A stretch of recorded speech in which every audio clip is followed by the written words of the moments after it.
See who's in this live. Cool, we are live.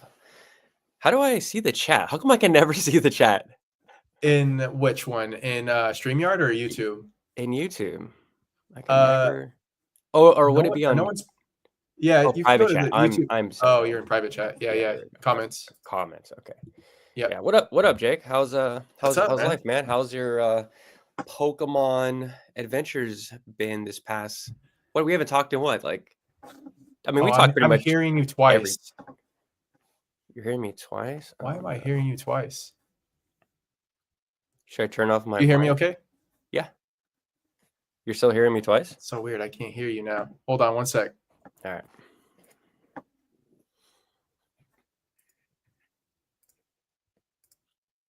All right. How about now? Yeah, you're good. I can't hear you. That's crazy. As soon as we go live. Oh my god, we were just talking in the. How about now?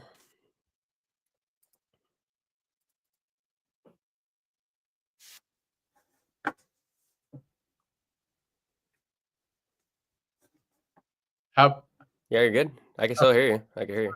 phone just sunk up as soon as it went live. I don't Oh know. my, Are you? so annoying. I know. Are we good now, right? Live. Yeah, we're good. We're good. Cool. Sorry, can you Yeah. ask the question again? I didn't hear you. Oh yeah. I was saying, we haven't talked in like what? It's About been a few all days, week. but Yeah. Honestly, it's been a busy week. I mean, outside of Pokemon, but with Pokemon, I've been recording a few videos. One that I can't really release until everything's said and done. mhm. I think I mentioned some of the cards that I'll be grading soon. It's part of that. But outside of that, we did a large bulk submission that took like half my day yesterday, just like making sure that because there's like 3 different orders. I did a bulk order, I did a express order, and I'm doing a crossover. And that takes time, making sure that I'm entering things in correctly and Yeah, shipping, packaging, and all of that. And there's multiple people's cards in this sub, so I got to make sure that I'm communicating with all of them, like, hey, this is where we're at. But that sub's going out Monday morning, and it's a pretty big one. So that's been a big push as of this last week to making sure that's all ready. Like I have the box packed up. I just got to print the label. that's a crazy responsibility too. Like I would be low key. Yeah, Shook. no, there are times where I'm like, man, I have a lot of people's cards in my hands that I obviously am responsible for. But here's the thing, like I only do this for the most part with people that are in my inner circle that trust me and Yeah. they understand the risk. Like I'm not held responsible if these cards, like once they're out of my hand and USPS is in charge, like that's we're in Arceus's hands at this point, and hopefully everything gets there. We live in California, right? So I mean, the sub gets there in a day or two, typically for us. So that's the lucky part about being in California. So yeah, I as long as they understand that, hey, if these cards go missing or get lost, like I'm not paying them out, Freaking you know. I'm yeah, not, yeah, yeah, yeah. yeah. You're not taking in no randoms. Yeah, and we haven't had issues in the past. Like I've been doing this for a few years now, and I mean, knock on wood, right? Like nothing happens with this one, but yeah, I'm hoping things go smooth, just like any other sub, and I'm excited about this one. Speaking of that sub, I put that video out on Thursday, and it just went crazy. That's Like big. I was just telling you about this, but like it's one of those few videos where I don't spend a lot of time editing. That was really easy to shoot, and like just me showing off cards, right? I'm not really even like, I don't know, giving tips or any sort of like, I don't know. I'm not giving out any kind of like educational information. I'm just showing off cool cards, and sure enough, like the algorithm Did just his like thing. he did his thing. And like shout out to Pokebeard, he went on Instagram and reposted that video on his Instagram, and I think that Sick. probably helped too. Oh, for So sure, bro. shout out to Tucker. Yeah, Yeah, like bro. he's the man for that. So like just seeing like, I don't know, that kind of support, like it goes a long way. It's Yeah. like it doesn't go unnoticed. Yeah. And I yeah, it's That's your exciting bread to and see. butter, dude. That like the Yeah. Pokemon grading stuff, like just like Yeah. hammer that in, dude. Like Yeah. And it's until cool people get because like tired. people are asking me questions in the comments, and I'm just like, yeah, that's a great video idea that I didn't consider. Like Mm-hmm. Simple things too. It's like from like, how do I put my cards in card savers? Like people don't even know what card savers are. They just see like Yeah. top loaders and think that's Yeah. how they ship to PSA, but you can't ship to PSA and with those. Like Yeah. Yeah. Yeah. there's a step-by-step process with grading, Yeah. and I need to hammer down. You're right. You've told me about this. A few other people have like you should definitely make more grading content, and Yeah. that'll come. That'll definitely come. Yeah, I when I first started my channel, of course, like I said before, I wanted to do like giving people the best opportunity to buy, buy cards and stuff. But Yeah. I've turned into a yapping channel, but it's fine, dude. The more I like leaned into that content, I mean, my videos for me, they're doing pretty well. Like almost, I don't know what changed, but now people know, my audience knows what they get with me. So it's pretty much like Yeah. 1,000 views, like every Yeah. video You're killing it, dude. of me just yapping. Yapping. Like, Yeah. Yeah. No, and I I need knew to it was do gonna more of turn that. into that, like, yeah, I have Yeah. information here and there, but it's yapping, a talking head, and then opening packs, Yeah. still got tons of I got some of this I need to open, I don't even like to watch a lot of that content, but from time to time, this. I'm like, I'm not gonna rip, so I might as well watch someone else rip a few packs, especially with Terrestrial Festival. Like when I mean that set's going crazy right Cooking, dude. now. What like I made a video. I made a speaking of like me and Jake were just talking about like negative Nancy's in the comment section, and there was a negative Nancy in my last video. He's like, "What do you mean? What do you mean the booster box is rising? No, it's not. It's crashing." Like, no, dude. No, Just go it's look at my going up last right now. video. It's like Yeah, 85 yep, bucks right now. Like, on the dot actually. And yeah, what's funny so is just it's like I don't know if I mentioned this to you. I probably have, but the hobby as a whole, and I'm mostly talking about like the 99%, which is like a lot of new people or like people that have been in here for like 6 to 12 months, they have short-term memory, for sure. and it's like so easy to like forget about the last hype cycle and be so caught up in the newest one. Hmm. And I'm just like, you could have bought these boxes 2 or 3 weeks ago for 45. I mean, I had the option to buy, cases at 52 a box, and I Yeah. should have. I should have. Like I was at a local show yesterday, and people are selling their loose boxes for 80 to 85, and I'm like, Ooh. look at the margins there. You're Yeah. looking at 100% margins there at that Yeah. point. If your buy-in was at 40 or less, you're cooking. And Yeah.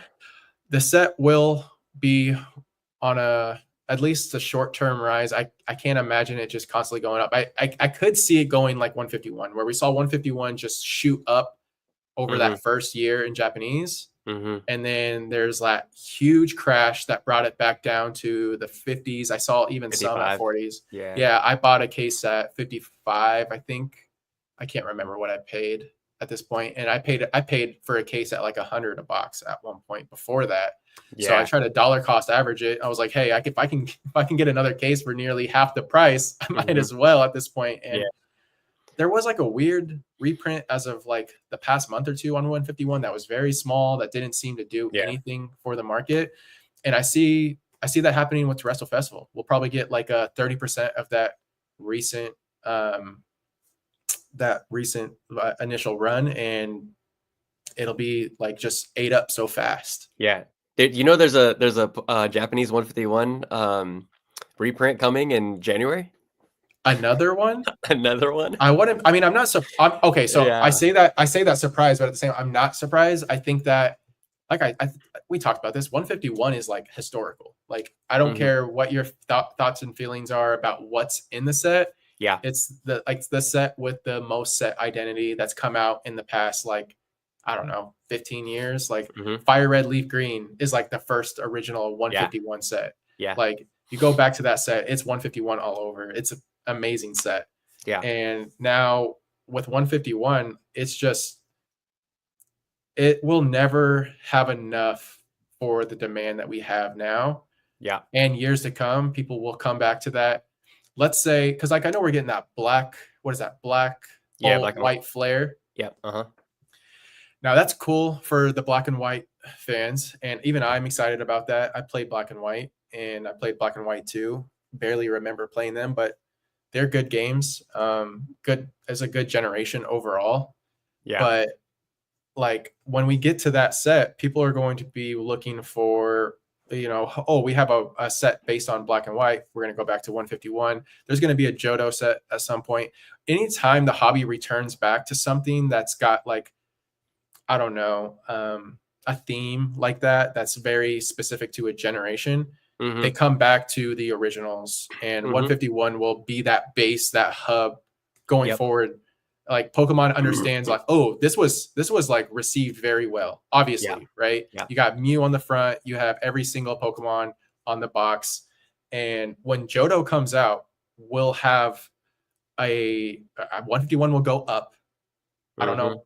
I don't know by how much, but if you look at, like, let's say Celebrations, when Celebrations came out, Generations went up. Like Generations Yeah. was already expensive, but Mm-hmm. Generations went up. Yeah. So that like 2016, I think it was 2016 set. It was around Pokemon Go, if I remember correctly, Mm-hmm. and Evolutions. I mean, both of those sets, even Evolutions went up a little bit during Celebrations because it's like you're revisiting that nostalgia. Exactly. People start to reminisce and think about all of that. Um, yeah, SDC has a question. He's asking, do you buy Japanese? I Yeah. mean, I don't know. If he's Oh. asking me, I assume because on your Oh yeah. channel, you. Yeah, I don't know if he's new at SDC. If you just found us through the live algorithm, hit my channel. I've talked about Japanese a lot. I talk about Japanese pretty much every Monday for my Market Mondays. I open pretty much majority Japanese. So if that interests you, hit your boy up with a nice little sub. But yeah, I Yeah. got tons of Japanese right here. I got Korean and I got Chinese. I got Chinese right here as well. Boom. Some So, right, you like that, Jake? Boom. oh Little shit. Oh, sorry. no. Yeah. That's a really cool box. That's Chinese or Korean? That's Chinese. That's Yeah. really cool. I believe they're the jumbos are in Oh, here. those are like the Jumbo thick packs. packs. Yeah, thick boys. It's That's funny because funny. it's that and this. They're together. Okay. Nine Colors Gathering. So I'm hyped. Yeah, interesting take. I have been pretty much like nailing that down like for the last couple of my videos talking about like the cause and effect of these new sets, how they affect the old sets. So I'm glad that your mind is kind of the same with me, when it Yeah. comes to like you said, just celebrations, and then every set earlier than that, they all get affected. I got called every name in a book when I was comparing the Surging Sparks Pikachu to the Vivid Voltage, but I'm like, you guys aren't getting the context. The context is Yeah. like there's collectors exactly like me. When I first got back into the hobby, there was so many cards that I did not even know existed. So what did I Mhm. do? Like say for example, all the Galarian birds, right? Yeah. I was like, "Oh, Galarian birds are super cool. I never knew they existed. This is, like I said, new to Sword and Shield era." I was like, "Oh, Mhm. what else have the legendary bird trio been doing?" So I go back and look at all the other cards. I'm like, "Oh, cool. I'm gonna buy this one. I'm gonna buy this one." That's just Yeah, how it the works, rabbit hole, man. Yeah, Yeah, just more everyone goes eyes. down to it. Yeah, like everyone goes down that rabbit hole in one way or another, whether it's through vintage, through a specific Pokemon, through a certain generation that they grew up with. Like me, I'm a Kanto kid. I remember getting blue passed down to me from like the older kid that I hung out with when I was like, I don't know, 8 or 9, if I Yeah. remember correctly. And I mean, anytime I got back into the hobby, I would always revisit like what they did for those original Pokemon over the last few generations. Like I wasn't around. Well, I kind of was. I just wasn't collecting cards. But when like Pokemon Go came out, Mhm. that was the X and Y era, and I went back when I came back in 2019 to look at like the base set of X and Y and that full art Blastoise and full art Venusaur.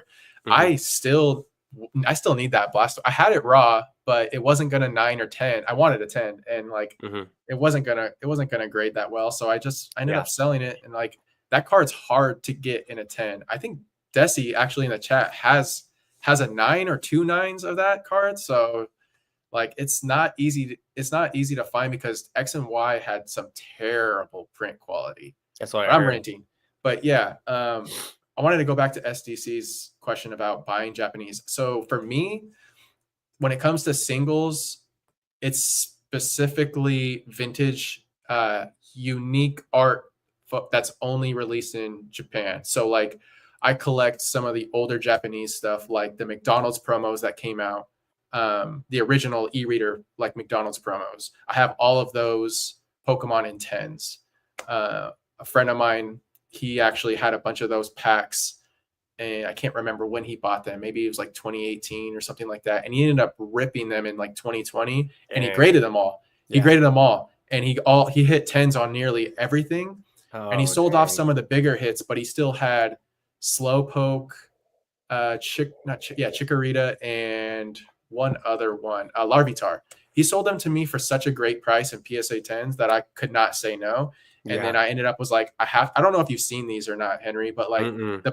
I'll have to show you after the live. But like, there's the bubblegum Squirtle. Oh yeah, That's love like, that. Love that okay, card. Oh yeah. yeah. So yeah, that is like one of my favorite Squirtles of all Oh time. yeah. And it was funny that was actually the last one I needed for the set for the longest time. Yeah. And then a friend of mine who I've been I actually just had coffee with him. His name's Jason. He goes by Slow Down Thank You, I believe, on Instagram. He Mm-hmm. travels. I gotta put you on to him, Henry. So he goes to Japan probably 10 to 12 times a year. He's full time. Mm. He's full time Pokemon. He vends at Oh, okay. all the Yeah, yeah, yeah. collecticons. He sources his. But the thing is, you would eat up his vending tables because it's very niche Japanese stuff, Mm-hmm. and he's proud of that. He has a whole display of Koro Mews, like just Koro Mews, and then the second like case is like all the cool niche Japanese stuff from like Top Sun, like all of that. Really, like you have to be in the niches and in this hobby for a long time to like really dig into that stuff because not a lot of people are familiar with it.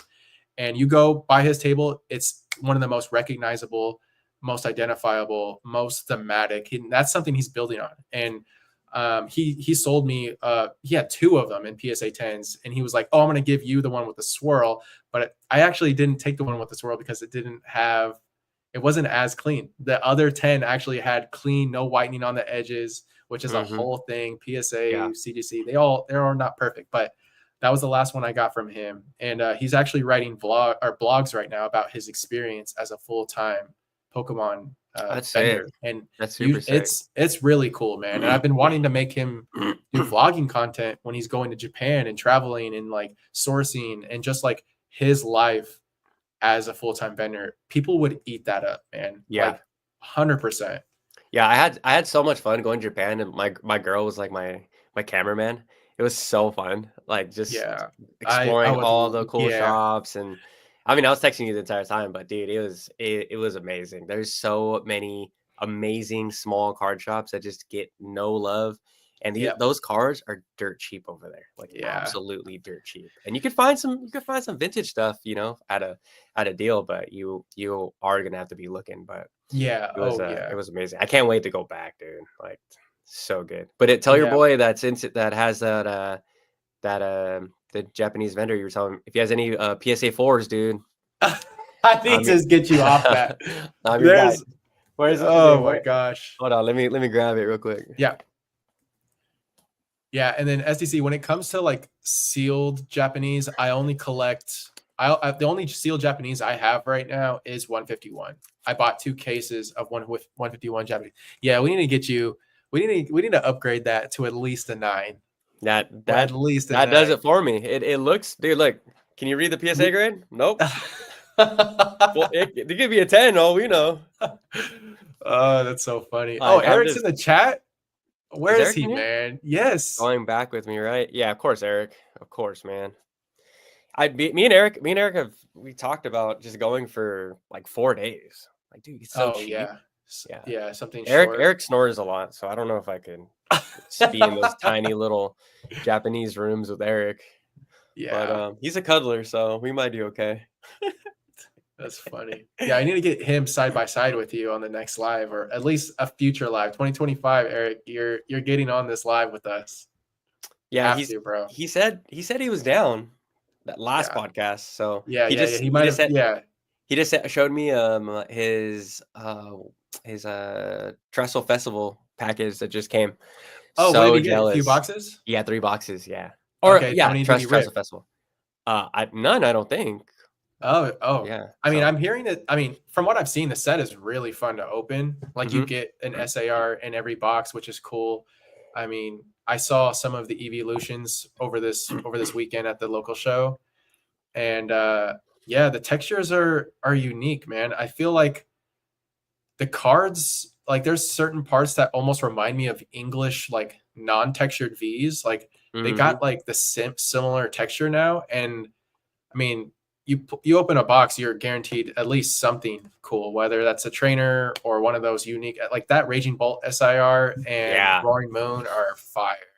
I I like still all the haven't trainers, seen. dude. The trainers are like my Yeah, yeah, favorite. they're like manga, like little, like Yes, yeah. yes. I like how they're like layered outside of the frame. It looks really nice. Yeah, in the Yeah, last podcast, me and Eric were going back and forth, and Eric hated the the the trainers. I was like, dude, I think they're really unique, and there's a few that are really cool. I think in a binder they look really nice side by side.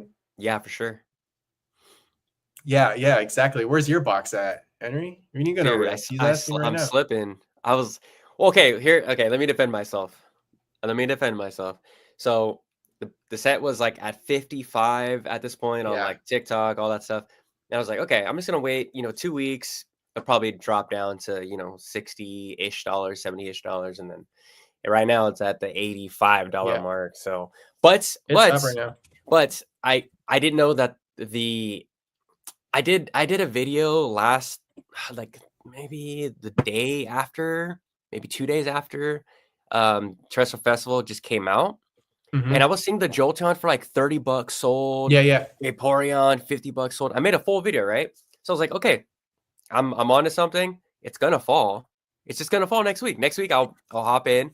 Dude, the singles just go up Yeah, it's so like 30, volatile. 40%. I'm like, okay. I was like, I Yeah, understand. I need to double down, and I need to just wait. It's just at the wait point. Do yeah. I think it's And gonna go up to like $100 a box? Absolutely not, dude. one of I my don't think so. friends, yeah, I not in the short term. I mean, people, this happens with these hype sets. It's like the market is trying to find the floor on them all, and like they'll just kind of push it to see how it goes. Yeah. And a friend of mine, Drew, he had noticed, I mean, this typically is what happens, but like the eBay prices were always like 15 for the singles, were always like Hmm. 15% higher than if you were buying directly from Japan. For sure. Yeah. So Yeah. like you For can sure. tell how much of a difference it is just based on the platform you're buying from. I can't imagine what they were selling for on TCG Player if they were selling those yet, but yeah, it's a cool set. I think that it definitely has its set identity. It's going to do really well in English. I'm actually really scared with how expensive the Master Ball Umbreon is going for right now in Japanese. I can imagine what that's going to go for in English. Yeah. But one thing I'm worried about is texture. Like it's just unmatched in Japanese, and I Hmm. wonder if the appeal will still be the same because they're never one to one. Like Hmm. for those that don't know, like the way that Japanese cards are produced and the files they use to create the texture, they are not shared with the English counterpart. Like English basically has to see what they have and recreate it with their own team. And it's never like that's why we don't have the same textures. Like it's usually like a dumbed down simplified version of the textures in Japan, which is Interesting. unfortunate because you would think it would be universal. That's why the textures in like Korea and China they're produced in Japan, so they have the same Hmm. quality as Japan with English backs, right? Like Yeah. that's like you almost get the best of both worlds to a degree with those. But yeah, I don't even know where I was going with that. I know the simplified Chinese and the traditional Chinese are both made in two different places.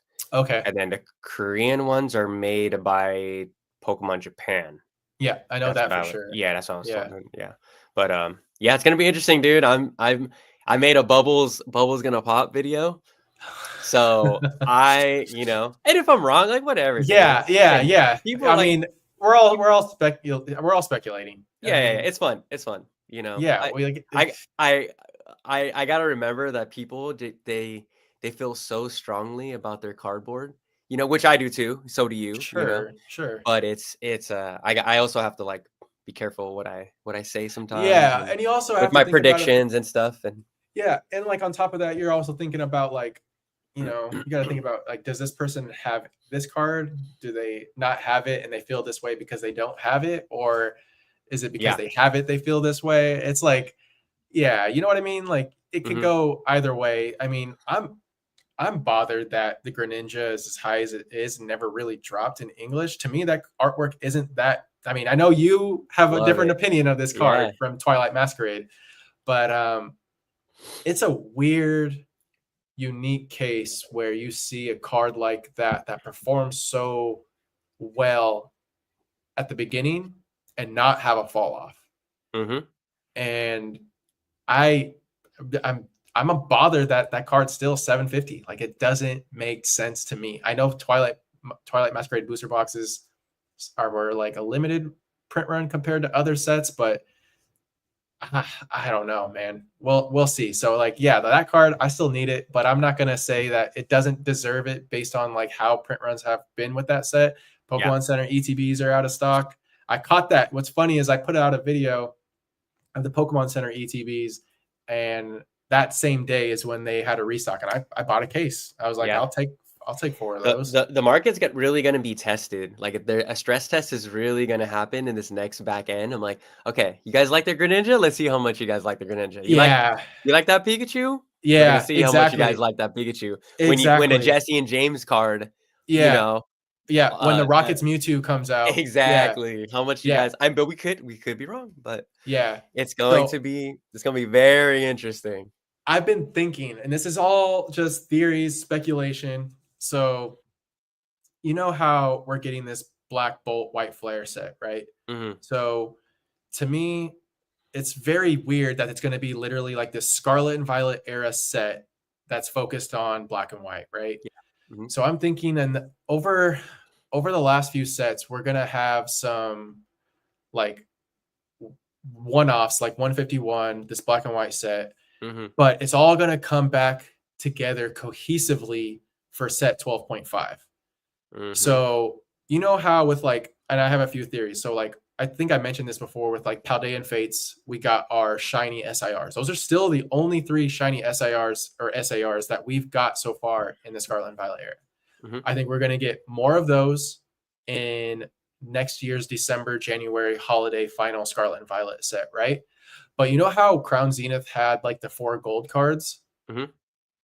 I think that we're going to see a reimagining of that with this era with black cards and white cards. So like it'll be like full art black cards, like the typical like hollow shiny textured, but Yeah, like yeah, alt arts. So like imagine like this like black card like alt art of Zekrom, or yeah. like Hmm. we have a white card with Reshiram. Like I'm already seeing the possibilities. We'll get like a shiny from like, so we got Charizard, Gardevoir, and Mew, which have all had SIRs or SIRs prior. So they're the same card, like from like a stats perspective, that we got a Hmm. shiny alt art variant. We can easily have that with other cards. So who knows? Maybe we get a shiny Blastoise SIR. Like I'm begging for that. But yeah, that's some speculation, some thoughts I had thinking about like the end of the era and where it's going, because it's going to be hot. Like Yeah, I think me and Eric discussed this on a future pod or a past pod future podcast, a past podcast. I think it's gonna be like another like an all stars set, like the best okay, of. That's just best of, my yeah. yeah. I think like I think with all, like you said, with all the collective of all the different Pokemon sets, they're just kind of felt like just thrown into Hmm. SV9. I think that we're gonna get a best of. Yeah, And then I agree. it's gonna be interesting with the whole Pokemon ZA, where that's gonna Exactly. come. It comes into, it's going to be a Do gap period, I think, like between do Gen we 9 and Gen 10. yeah, like do we get it maybe like towards the back end, and then that's our finishing set? Do I we get think it for Gen 10 to for the gap? I think it You is the know, gap. I think and it like makes after, sense. It does yeah, make like sense. I think not this coming January, but the following January is Hmm. when we're going to get all of that Mega XY sets, and it's going to be to keep us busy while Gen 10 is finalizing. And I Yeah, say maybe we get Gen 10 in 2026 November, Yeah, My because I know guess. Nintendo is they've been dropping stuff about like, or at least not Nintendo, but like yeah, video game blogs. They've been dropping stuff about the Switch 2, like a lot. Yeah. That's all I see is like Switch 2, Switch 2. So That's yeah. I mean, people are dying for a new console from Nintendo. It's typically mhm. how it goes. Thanks for dropping in, Cedric. Later, It's a buddy man. of mine. But yeah, so and then I posted in the community chat yesterday, our community post yesterday, talking about my me and this is me and Eric thought, but the new what is it, like, gimmick for Generation 10 is going to be the fusions, or like a Oh my tag god. team Oh esque. gosh. And dude, a bunch of people were like, "Oh, I totally can see like They can a do it. I mean, they're gonna do something bold. Let's just say or that for sure. like a combo attack, like a tag Yeah. team, Yep. but it's Yeah. like a comboed attack, Okay. maybe 1, 2, or 3 Pokemon all in one. So Eric, we talked about this, dude. Come on, I'm not throwing stuff out of my you know what, but oh, what's up, Ryan? Dude, Ryan OG, man. OG. Dude has On the supported. channel. Yeah, dude. Ryan is probably when I had like 2 subscribers. Oh, One I or two. love that. Yeah, Ryan is the best. Yeah. So I'm glad you're here. The Yeah. market for Pokemon will never be the same for 2025. You are right, Ryan. 2025 might be crazy. Yeah. And I've kind of been slowly not buying as much lately. Hmm. I've want to be at a place where it makes sense to be able to go in more on certain things and not everything. Hmm. With going into 2025, I think that's like a major goal, is to like just be a little bit more liquid for the bigger things that I'm interested in. So for instance, Rocket, that's Hmm. probably the second set I'll buy into when it comes to sealed Japanese product, similar to what I did with Japanese 151. And obviously, I'll do the same on the English side, because to me, they're nostalgic to me, regardless of how they perform, which I honestly know that I think no matter what, the market's going to eat that stuff up. Hmm. But because it's like, I want to go into stuff more that I like and that's why I'm really glad and thankful where I am with my position with 151, because it is one of my favorite sets of all time. And I have plenty of that sealed. With Rocket, I want the same thing. Like, Rocket was a part of my childhood. I love dark Pokemon, Rocket Pokemon, whatever. Hmm. And yeah, I'm hoping that it's as good as I imagine it to be. But yeah, I want to have more liquidity into that set than other hype sets. Like, Yeah. I'm planning to make a video where I'm talking about the fact that like I'm already moving on from Prismatic, like, Hmm. and I'm going to look at things elsewhere. And Crown Yeah. Zenith is still on my target list. Like, Okay.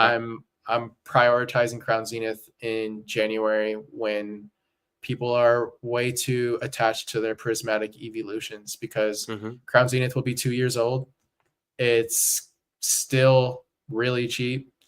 And like some of these alt arts, like this, the Galar Gallery, like the Suicune, the Entei, the Raikou, like, I don't think those cards will be considered or like perceived the way that they are perceived now, which is like, oh, they're just part of the Galar Gallery. They're easier to pull. They're cheap, yada, yada. In 10, 15 years from now, I'm talking like long run, are we, are they going to still be considered as those like not alt art cards? Because if you look at them, they're basically alt arts. I, And I like call I those, call them all tards, dude. yeah, they It's are exactly people because people. yeah, people literally will argue with me that they're not, because they're part of the Galar Gallery. They're not the same. They're not the same rarity type. But Yeah. in 10, 15 years, when Crown Zenith is dried up and in, all these rip and Mhm. shippers have burnt through all of this sealed product, I don't think that those cards will still be considered as the cheaper alt arts. They'll still be, I mean, the dogs alone, I think, will be sought after. The gold cards, like, that's a whole different beast. We've never seen anything like that. Those are Mhm. those are the first full gold card alt arts. And I say like those are the first full art gold Yeah, cards the because we dude, had, amazing, yeah, amazing. like we had some X and Y ones that were, to me, I still consider as somewhat alt arts. Like there's that Gyarados EX, there's the two Oh yeah. Mewtwo's. Oh yeah. Like those are basically XY alt arts in my opinion. You have the Alakazam Oh yeah. EX with Lugia and Yeah. Umbreon. Yeah. Like those cards to me are still considered alt arts, but like those gold cards have identity. They feel like they should be blown up as like paintings on a wall framed in some like epic gallery. They're insane. And I think that right now, like they went up a lot. Like if you look at like what those cards were doing in summer of this past year, they were shooting up, like all of them. Mhm. Like Giratina, Arceus, and Palkia and Dialga were all kind of following them, and they're like creeping back up again. It's that point where Crown Zenith sealed product is finally going up because that set got printed. Like that set was accessible, and I mean it's the last yellow border set, right? Like Mhm. there's that for it too. Like that set is sitting on a lot of opportunity at the moment while it's still pretty cheap. So Yeah. I'll be focusing on that. I was buying the ETBs from Toys R Us when they had that little pop-up Toys R Us at Macy's here in the States. Yeah. For all you guys that aren't in the United States, they had like pop-up Toys R Us inside Macy's, and they had ETBs for dirt cheap, like 20, $25. My girl grabbed me a few, so Yeah. I have those here, but long-term hold, not going to open. But yeah, Crown Zenith is it's crazy how cheap a lot of those cards still are. Yeah. So Yeah. No, I stand in buy them now the before they get expensive, or look at Yeah. other languages. Like I always tell you guys, Yeah. I mean, Korean, Japanese Japanese. V-Star, is that V-Star Universe? That's Yep. V-Star Universe, right? Yeah. Shout to Eric. Got me this for my birthday right here. Boom. Ooh, that's such a beautiful box. I got a few of them, so I'm gonna rip this one for the channel. Nice. Yeah, I'm gonna get like Pull a gold 100 card. views. I hope, dude. I'm not Eric. Do you know? Did you hear about Eric's luck with Crown No. Zenith? He pulled out of I think it was like Galarian Burton. He pulled 2 Dialgas Oh, out of 110? out of 110. He could Dang. Yeah, I don't have that kind of luck. That's why yeah. I don't rip. He got me one he gave me one for my birthday. So Oh, sweet. shout out to Eric. Heck yeah. He gets all my bulk, or not my bulk, And but the my doubles. So the that's how texture on those gold cards in Japanese is crazy, they're man. so Like sick. Yeah. yeah, I love those cards. And yeah, like Crown Zenith Gallery, I have a few holes in my binder that I still need to fill, but like I have all the textured ones in tens from like Leafeon up to the Giratina or Arceus. I can't remember which one's last, but Yeah. those are some of my favorites in my PC. So you were when before we entered the live, we were chilling. You were saying that how we wanted to talk a little bit more about our collection goals going into 25, and Yeah. I think it kind of goes to what Ryan's saying. What? It's like what the market's kind of going where it's going to go in 2025. Yeah. And I how you were talking about how you just want to save more money or just be more liquid when it comes to stuff you want to buy. And I'm kind of on the same train, except for me, it's more like I said it multiple times, and I think I even said it on this live. I'm just getting a little bit bored of like buying an ETB, buying a booster box, Yeah. buying like I want to find cool things like the like this like cool Yeah, box, that is really cool. interesting box. Like Yeah. most people will come over to my house like, what is that? It's not even Pokemon cards, Yeah. It looks like Desi in the cologne. It's like a cologne box. no, it's Desi in the chat was saying like he wished that Japanese box arts would be actual arts in the card Oh, sets. dude, I know. I'm with Yeah. them. I'm with them. The booster box artworks, it's just top tier. Yeah. And I talked about this on one of my last videos as well. Like I've been Googling Thai boxes left and right. Oh, Dude, the art probably the best in my personal okay. opinion. Okay. I'm gonna send you some after the Yeah. next. But there's just so much cool product that's just not in English, Yeah. And like I like buying like little stuff like this, dude. Like Snorlax Yeah, mug. that's awesome. Like, bro, Yeah. it's like as much as I love Pokemon cards, and I just get a little bored of like the same thing over and over again. And yeah, I have to play the algorithm. I have to talk about what I'm buying and like Sure. investing and stuff. And I am still investing. I still am buying, but I'm just cooling off on some of the things. I'm like buying 3-pack blisters, like stuff like that. Yeah. Just so I can hang up they display Yeah. well, and they're gonna make me feel all warm and fuzzy inside in like 15 Yeah. years. It's just stuff like that. Exactly. It's just you don't need to hit a home run every time. You don't need to Yeah. like buy a case of the newest No like one's no one's money's displaying a cardboard case on their shelf that of just booster boxes. Crown Imagine Zenith. acrylic I can't wait to see the day where we see an acrylic case for booster box cases of Evolving Skies. I swear we're So gonna see funny. it. I swear So we're gonna funny. see it. And that's boring. I only have I mean I kick myself because at the time in hindsight, obviously it was a bad decision, but at the time it was a great plan. I traded two or three Evolving Skies booster boxes for two check lane blisters of fossil and a full 3 set of jungle. So I have check lane sealed of Oh my jungle of gosh, that's all pack arts. amazing. Yeah. And I have fossil, but like that was at the time when Evolving Skies booster boxes were like 150, 160. Mhm. And I was in on them at like 95, but I only have one booster box left. And Ah, I let most of them go when they were like, I don't know, I had one or two left when they were like 300, and I was like, eh, you hey man, know, one is all you need. yeah, and I One is all you exactly, need. and that's for Sword and Shield. That was my play. Like I had one of each booster box from like Vivid Voltage up. Mhm. At some point I'll get Base, Rebel, and Darkness Ablaze, but those are the only three that I'm missing from Sword and Shield. Oh, With cool. Scarlet and Violet, I definitely have loose boxes of every one, but I have cases of the first three sets.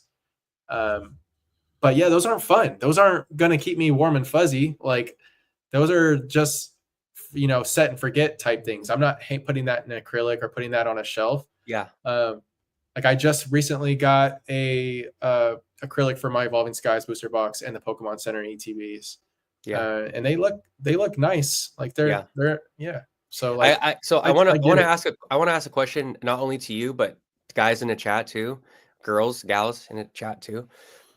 When you guys watch all this like investing stuff and content, what is your actual like long-term goal? Do Yeah, you do you do I understand you see the alpha investments, you see the nostalgianomics. Where do you think you are compared to them in sense of like oh your goals? Like, do you yeah, think that this stuff is going to like make you somewhat more rich, a little bit more rich in 15 years, 20 years? Or is it like, are you someone like me where it's my fun investment, you know? yeah, It's really it's play money here and there. Yeah, I'm making $100, $200 here and there. Maybe get 100% from a Paldea Evolve booster box in 2-3 years. But what is the what is the yeah. actual play down the road? And I don't I'm, think a lot of people really think about that. no, I think a So lot of people. that's why I think Sorry, go it's ahead. funny. That's why I just think it's just so funny. Yeah, Um, when people are just dumping in, hundreds of, if not thousands of dollars to go in on these Pokemon products. I'm like, but you don't own a store. You probably live in the middle of nowhere. Like, what is like? Yeah, it's making Eric poor. Exactly. I'm with you, bud. Like, the thing what is the people end are goal? people for the most part. I I definitely do not compare myself to Rudy or Alex when it Mhm. comes to this stuff. They're in a different ball game. Like both of them. Well, I'll say Rudy. Rudy has been doing this when no one was doing this. Literally no one. So to me, like he is an outlier.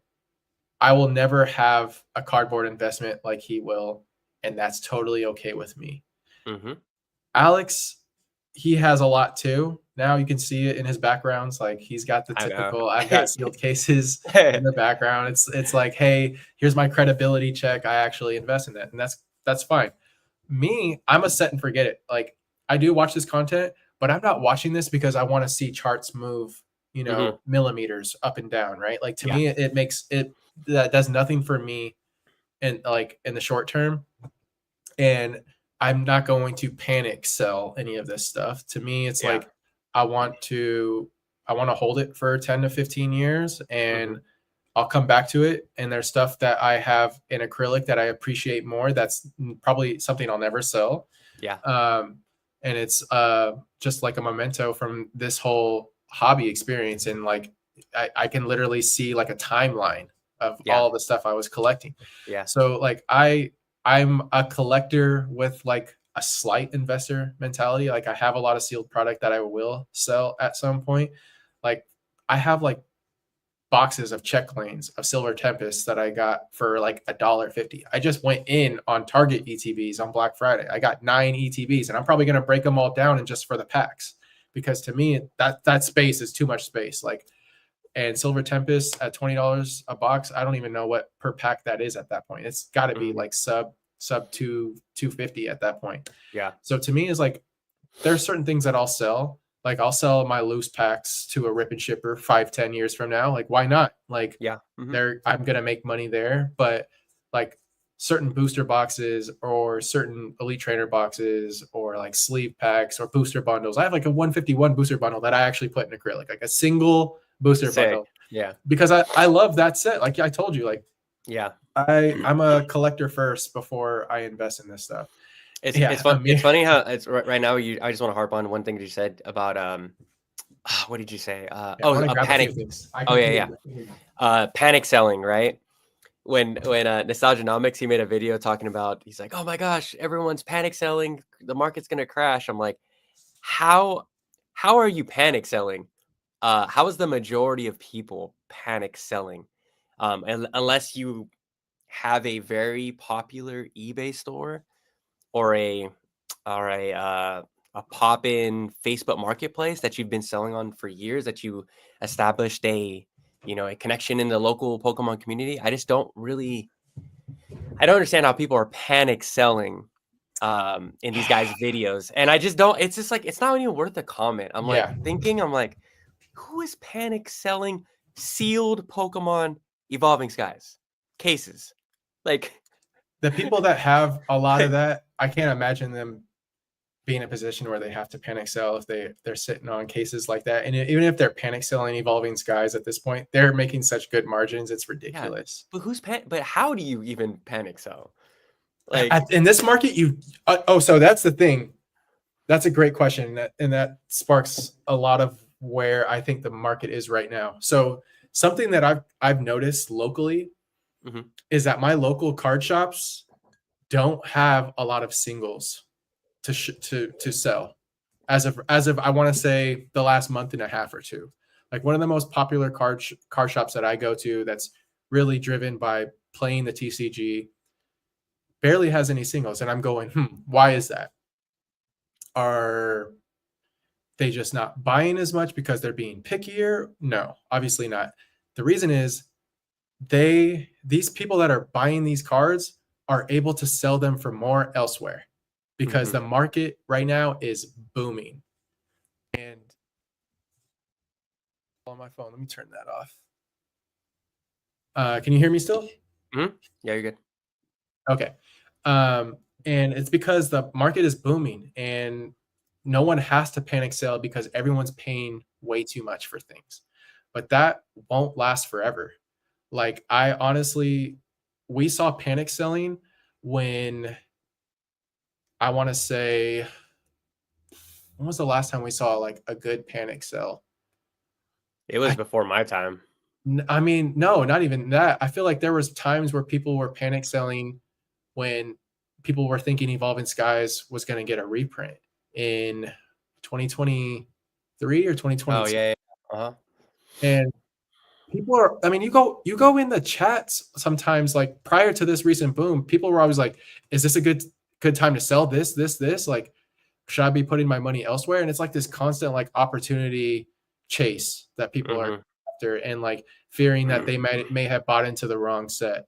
And I'm like, you just kind of have to have a collector's mindset, even as like an investor. And that's why a lot of these investors don't last in this hobby, is because they don't have a passion for the hobby like the collector does. And they get bored and they end up selling all of it and they move on. But yeah, you in this market, you can't panic sell. People are making too much money to have to panic sell. Yeah, yeah. Yeah. Let's get to I know Screeby. He said, "Hey, all. Hope all is well. In my opinion, I think many people see these videos hype, say that they're investing 5+ years, but in reality, most people are only in it for 6 to 18 months Yeah. on average. For sure, hit it right on the dot. Right on the dot. Yeah. It's like not many have an exit strategy or how they were going to sell and not realize that. Exactly. Yeah. And I've Mm-hmm. talked about this too, Screeby, that like, so I've been in the hobby since I've been back in the hobby since 2020 and I haven't left. And I've been collecting sealed, I mean, since I learned very quickly that ripping packs and ripping product did not make sense to me. And I would always collect sealed product from booster boxes to ETBs, loose packs, sealed check lanes, like the single check lanes, just like packed together. And like I'm in it, it's going on 5 years, and I'm still sitting on all of that. I wish I bought more. There's times where I'm like, damn, I should have bought more Evolving Skies. I shouldn't have sold my Evolving Skies. But like you learn as you go, and people are constantly like they're constantly looking at this content looking for like red flags or like top signals of like this is when you, and it's like if you're looking for that, just as Scarlet, like people are asking if Surging Sparks is something they should sell right now if they bought into it like below 200, and I'm like, I mean, if you're here for a quick flip, go sell it. But like if you're looking for the long term, whether you're in it at 150 or 180, it doesn't matter in 10 years. So Mm-hmm. like it's a lot of that, Screeby. It's 6 to 18 months and Yeah. people are out and they don't recognize how hard it is to sell. And we talked about this, Henry, in our last conversation. We're in California. The hobby is booming in California. Like I just went to a local card show that's hosted in a mall down here in the Bay, and it's typically, as of the last year and a half, been pretty dead. I mean, dead. And this past weekend, they had the first one that I can remember in the last like 2 to 3 months, and it was popping. Brand new vendors I've never seen, like new faces as buyers. Sell, like it was crazy. Like I seen people traveling to the show, and I'm like, this is just a small local show. Like that's where we're at in the hobby right now. Mm-hmm. Amir in the chat was actually, which was just there with me, and like he was like, it's actually like there's a lot here. Like for such a small local show, it's like it's kind of crazy. And what I'm going with this is easy to sell here in California locally. You can sell in person. You have so many different outlets, Facebook groups, Facebook Marketplace, all these different online like platforms. Like you can have local discords. Like it's so easy to sell stuff.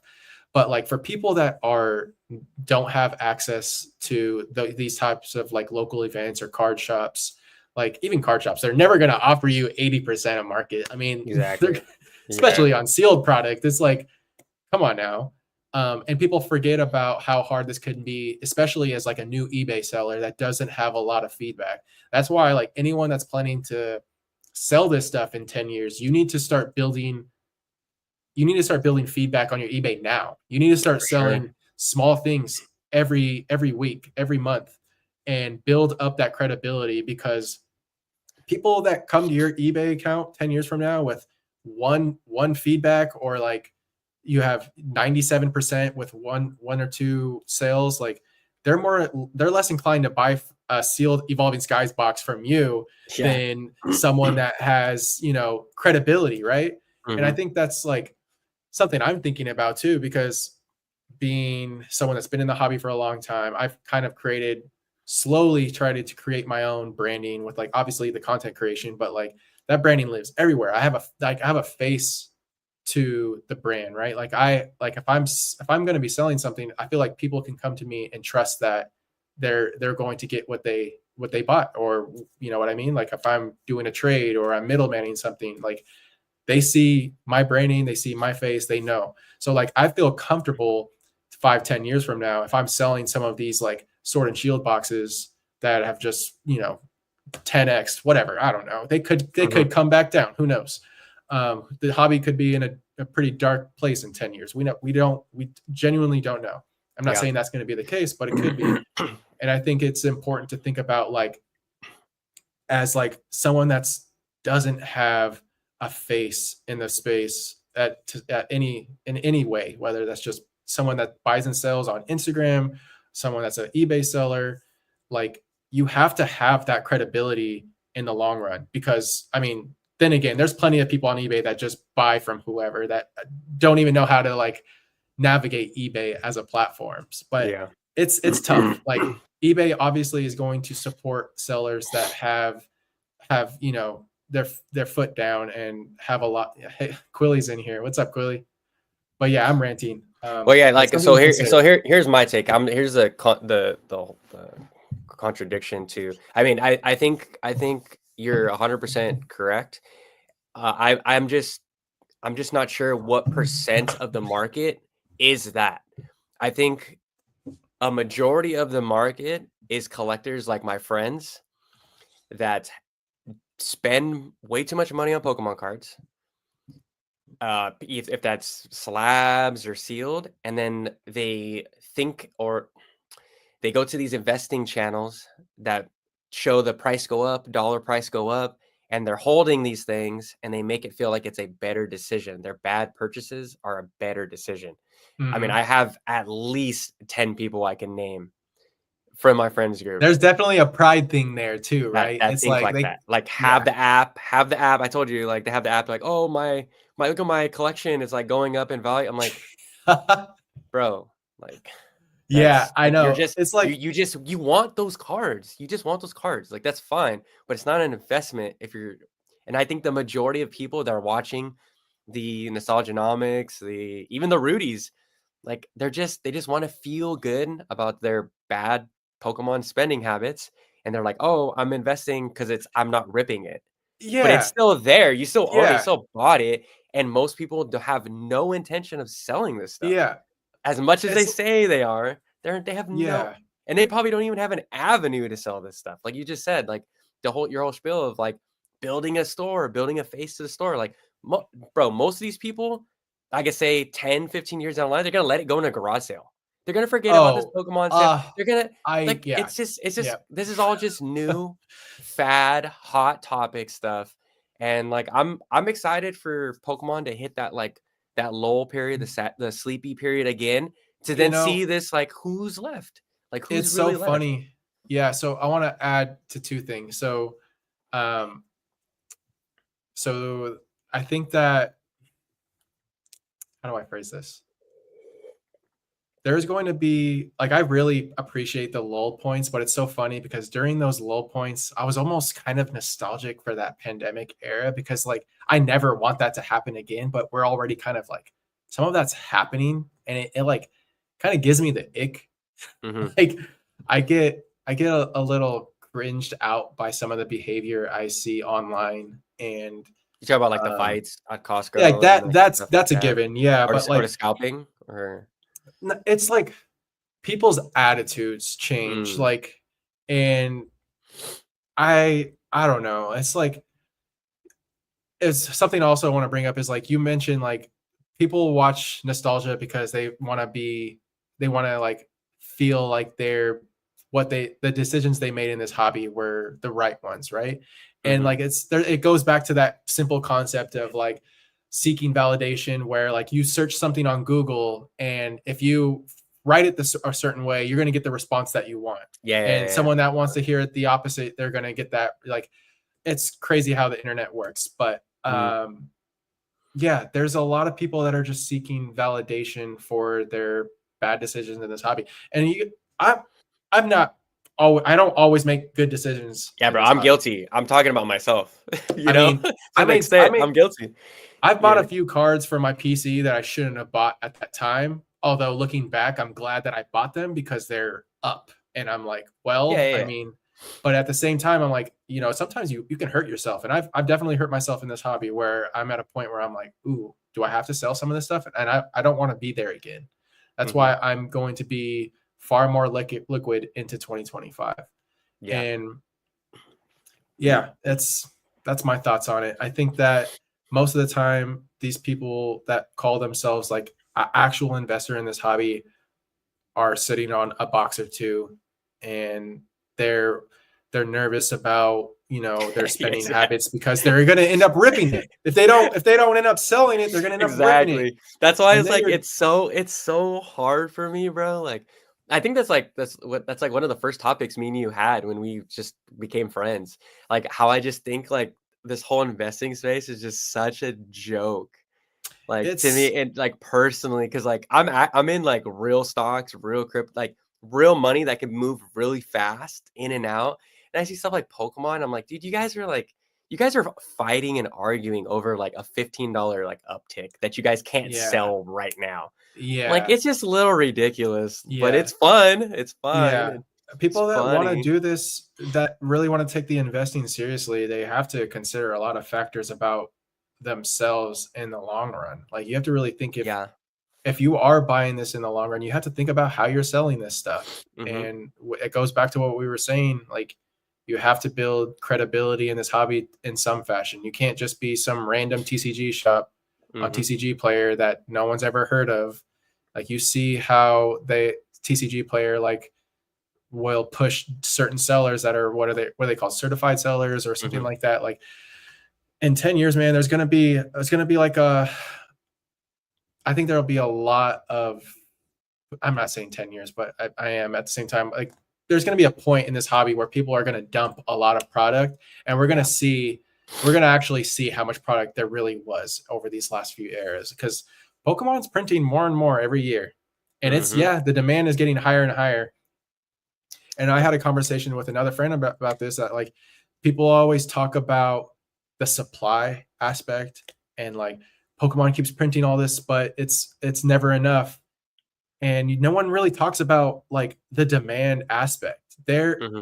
There's only supply issues while the demand is high. Like once demand starts to fizzle out, and we will see a, at a point where like the real investors are actual investing in this stuff versus panic selling, like I was talking about. Yeah, for sure. Just it's easy to buy in a bull.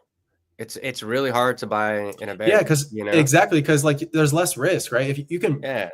like you can buy at 85-90% of market and still go sell it at 100% confidently, right? Yeah. Especially like Terra terrestrial festival boxes, like Mhm. you can if you can get them for like a slight discount and you're planning to just resell, you have little to no risk. But like who knows if how long that lasts, because So it won't last forever. so here, let me ask you a question. So do you think it's better to be completely like your collector and your investor heart is like ripped in two? Do you think it's better to think like that I or mean, for the short term, yes. for short term? Uh-huh. Like I at the same time, like you look at me, like my biggest position is in 151, right? Like in as Mhm. a because like a sealed investment or Yeah. whatever you want to call it. Yeah, yeah, yeah. And that comes from the collector in me, which Mhm. I think is super important.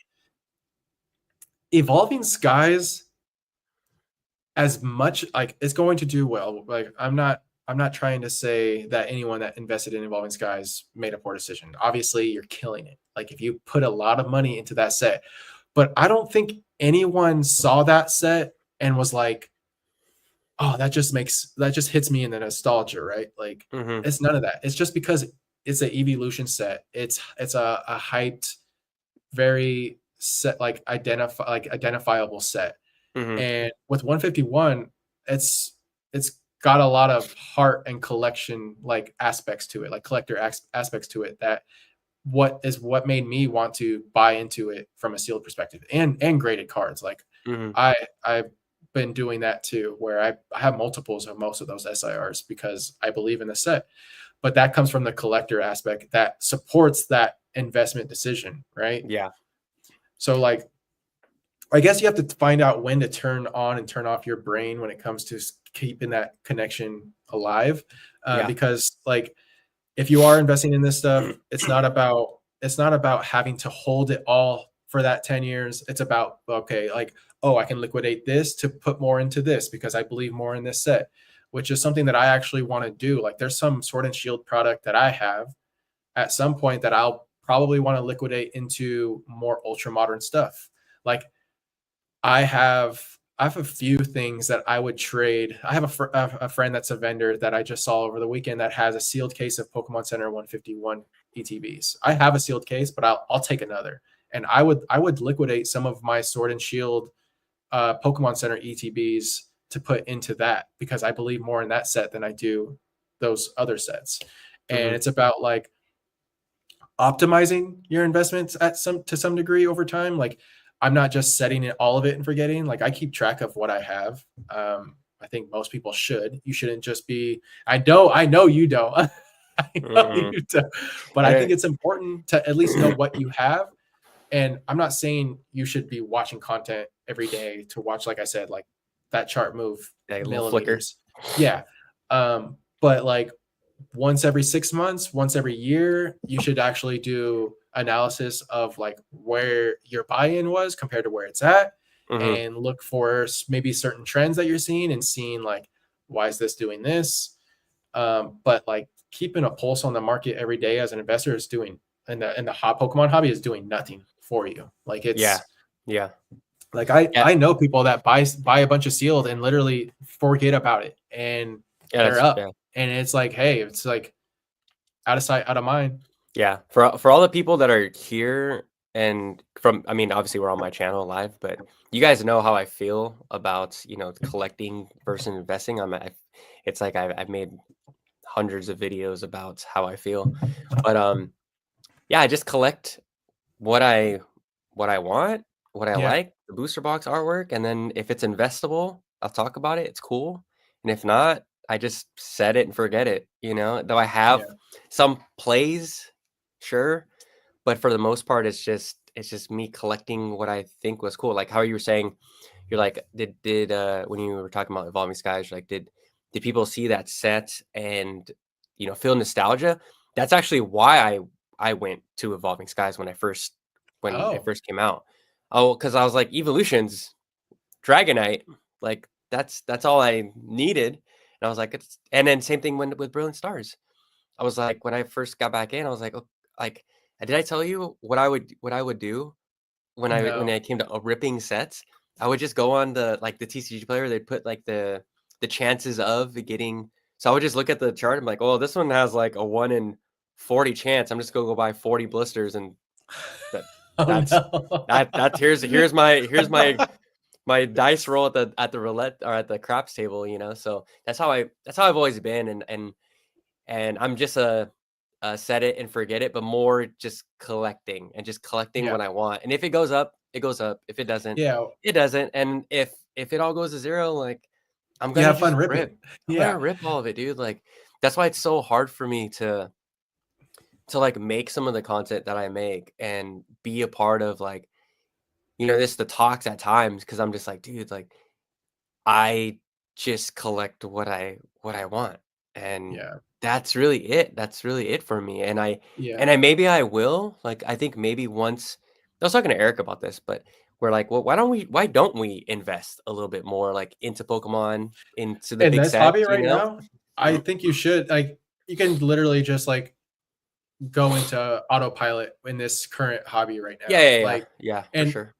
it's like I've been there's been times where I've been frustrated with the market and want to try to fight the market and my how I feel about it, but Mhm. you'll lose every time if you do that. Yeah. Like, based off my own experiences, you never win against the market, Mhm. because market dictates what's popular, what's expensive, Yeah. what sucks. But I mean, right now you literally can't go wrong. People are buying Shrouded Fable out right now. Like, people are focusing on Shrouded Fable because, well, it's like the only thing that was cheap for a long time, and people are already starting to raise their prices on Shrouded Fable. Like, it's a really bull market, and it's Yeah, really people are hard just to fight buying them. they're buying anything. They're Yeah, just that's what, literally Yeah. Graded Guard just put out a limited release of their Sunset, their new limited release. It's the first limited release that actually has like a set quantity. There's 2,000 of them. It's the Sunset Gradient that has like gold flakes in it, right? Ooh, And that went live on, was that Friday? And I bought 10. Within the first 2 minutes they sold out. dang.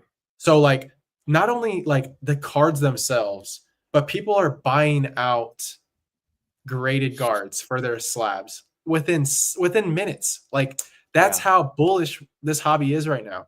Yeah. And this like it's hard to fight it because like you look at the past nearly 5 years now, and like you see how all of these sets are performing. But then if you look at that 5 years and expand it out to the past 25 years, it's going to look like it's like you're going to see this way. You're going to see it like up the initial boom, and then it comes down low. Fossil Hmm. booster boxes at one point were selling for like $40. And then there was like some hype, right? In like, I don't know, maybe mid era. And that was a low point for Pokemon. And then Hmm. you go all the way through just like getting by up till Yeah. Pokemon Go.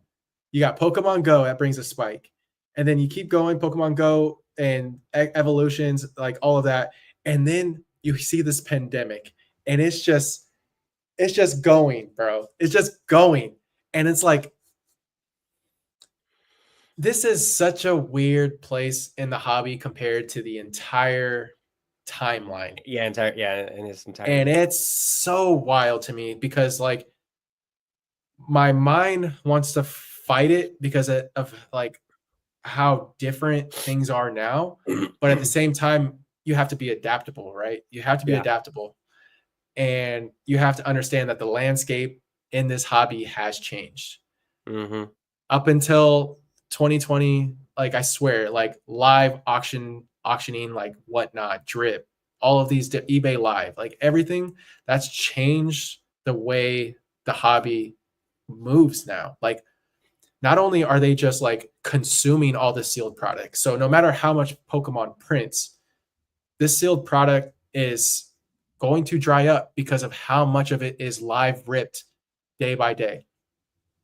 What's crazy to me is there's like, so Dan Catch 'em All Collectibles, he's on Fanatics Live now, and he was on a live talking about, you know, doing the numbers on how much sealed product, how many packs he's going to need for Oh yeah, 2025 yeah. He was saying on that thing I sent you, the with roundup. Rob. Yeah, yeah, that was a great Yeah. live. Like Hmm. it was a hodgepodge of different people from all different aspects of the hobby, which was really cool to see. And Yeah. I'm a fan of all. Like Hmm. I eat up all their content. But Dan said that he needs like 100,000 packs for his streamers. Ponga, shout out to Ponga, he's a homie, and shout out to PK. They're his streamers, right? He needs 100,000 packs for them in 2025. Do you know how small Dan's streaming is compared to Ryan's Card House, Mystic Rips? Like, I mean, all of these like big streamers on Whatnot, like Vortex, and there's so many other huge Whatnot sellers that are ripping shippers compared to them, compared to Dan. Do you know how much product they probably eat up on a weekly basis? It's insane. Like even Alex Nostalgia, he talks about like not having enough product for his streams. Yeah, he's saying he had like That's 13 people like on dude, his thing, and he's doing like 4 cases. it's insane to me. So like my brain says, "Oh, we're in this bubble, we're in this boom, and I want to fight it and say this won't last." But the landscape has genuinely changed. It's Hmm. gone on for this long. We've seen another boom after that initial boom that's really focused on modern, and all these rip and ship platforms that have a brand, have a name, that have a following. They're all putting out the news now. Like they're putting out all the leaks on Instagram, all their social platforms. It's like a triple They're bang. the yeah. It's like they're becoming the brand that supports all of this hype, and like they're doing it so well. It's so easy. I It's wonder if so are any of them easy. sponsored by Pokemon? No, Because I don't think not that I know of. I don't think Pokemon would support Pokemon does that, not. right? I don't think any. That's a great question, but I don't think any streamer has any like Pokemon, yeah, sponsorship. I See, mean, I mean that just YouTubers says have some sponsorships for their like, oh, yeah, their new release openings and yeah, whatnot, yeah. right? Like See Pokemon will send them product. that just gives you the temperature of the water of how Pokemon feels about Oh no, you yeah, know. 100%. There's a lot of things that the Pokemon company probably doesn't like, and Hmm. they definitely don't like when booster boxes shoot up to 200 off the rip. So I imagine Surging Sparks is probably going to have a hefty reprint. I imagine Prismatic. I mean, the window on Prismatic Evolutions. If you look at the press, I always check the press release for those that are in here. if you want to see like a kind of a timeline of different product releases for a new set, go to the press.pokemon site. You can look up any set. You can like, it's perfect. I do it all the time. And you can see what every product they're releasing for Prismatic. And it goes all the way through September. And that's like an ultra premium collection. And my expectations is that we're going to see one of those two EV SARs as a promo in one of those boxes at the end of next year. Yeah. But yeah, where I was going with this is that like rip and ship culture has changed the landscape for the hobby. You have TikTok, you have all of these different places to bring in all of these new collectors that are overpaying. I signed into Whatnot last week when Terrestrial Festival came out, right? It was the first time I logged into Whatnot since Celebrations. And the reason why I did it, is because I wanted to look at that market. what people, I wanted to get a pulse on the market and what people were paying. Yeah. Dude, I got blocked because of the comments I made out of that, dude, by mods. The mods were crazy. I'm not gonna call out the TikTok. Yeah. Not TikTok, but the Whatnot stream. It wasn't like these streamers have like multiple streamers, right? They're under the same umbrella. Yeah. And people were paying $30 a pack for Terrestrial Festival. And they were so blind to like, they're so green, they're so oblivious to how much they're overspending. I said, this is in the comments. I said, I came here to see what people are paying on these packs. It is mind blowing. I can literally get sealed product from someone that's actually in the comments right now. Shout out to Retro, number one Japanese seller. Like if you need sealed product for Japanese, Retro is the man. I'm plugging and chilling the hell out of him. Hey, I'm gonna need his stuff. I got you. That's the guy you're telling. Yeah, I think you were telling me. Nick is the man. Cool. I haven't yet personally bought through him, but I know my other friends that are also in this chat. Quilly has bought. What's up, Doko? What's up, Goru? Through Retro. Check out Retro Specs on Instagram. Go check out what his sealed his Japanese sealed booster boxes. He typically needs quantities of 20 or more. And on a unique basis, he can get cases of those boxes. Cases just reach 12? Out to him. 12 boxes in a case? Depends. With I think high class sets, it's 20. Retro, you have to correct me. But yeah, depending on the main release versus high class holiday sets, they're different. Okay. I think 151 wasn't a high class set, so there's only 12 in a case. Okay. High class has 20, if I'm remembering correctly. Okay. But yeah, definitely check them out. But where was I going with this? Oh, we were talking about the Whatnot stuff. So like, I wanted to just chime in really quick. How like everyone's like, they'll use the community card. They'll be like, oh, well, it's just community, like that's why it's so popping or whatever. But is it? No, that's the thing. Like, I think that's why I got maybe blocked. 1% is community, but what percent is these online Whatnot streamers that are pretending to be your friend? And I'm sorry, I got to say it. I have plenty of friends that are streamers. Like there are good streamers out there. Don't get me wrong. There are good, honest streamers, but there are so many of them out there that are robbing you. And it's because you are new, you are naive to the hobby, and you don't know how to navigate the market, and building connections in this hobby is key. Like, yeah, I'd probably be one of those people if I didn't take the time to get to know people in this hobby, online and in person. Like that's something I recommend. My very first live ever, I went on live with Orion Sires on his channel. And one of the things that I was really advocating for is putting yourself out there in this hobby. And I swear to you, the people I've met are some of the best people I've met in this hobby. Some of the people that have helped me get the collection, get the investments that I have now because of that network.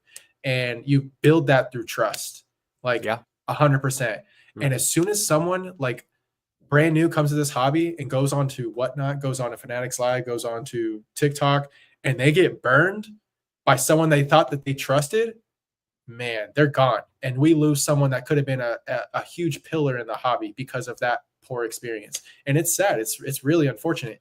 But we're like, it comes down to that 1%. Like, Like there's the people that are, having all these like, I don't know, like I don't understand the whatnot live auctioning culture from a consumer standpoint.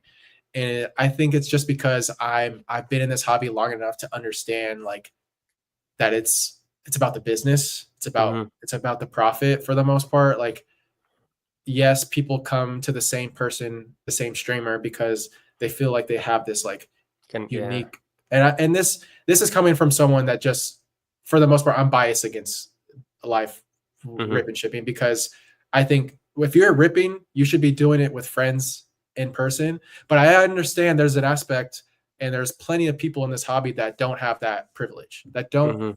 don't have that friend group that they can do that with. So this Yeah. is a way for them to have that community, which is what you're kind of leaning into, is that there are communities on Whatnot, on TikTok, on all these other streaming platforms that are genuine, and you just Mhm. have to dig through the wheat. Like there's plenty of bad people, but there's just as many good if you look hard enough.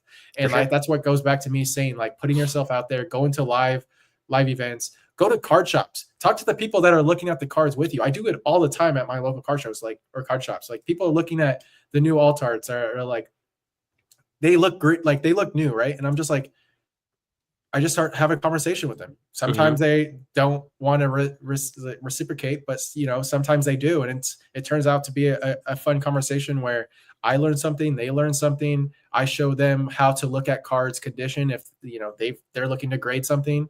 Like I'm there to build this hobby up in the ways that I can, and not make it about profit. Like obviously, like creating content on YouTube, a goal of mine is to make this some sort of like side hustle, like additional income, right? Like obviously you talked about it too. Like we Mhm. want to make money doing this, but it's more than that. Like we're passionate about Pokemon.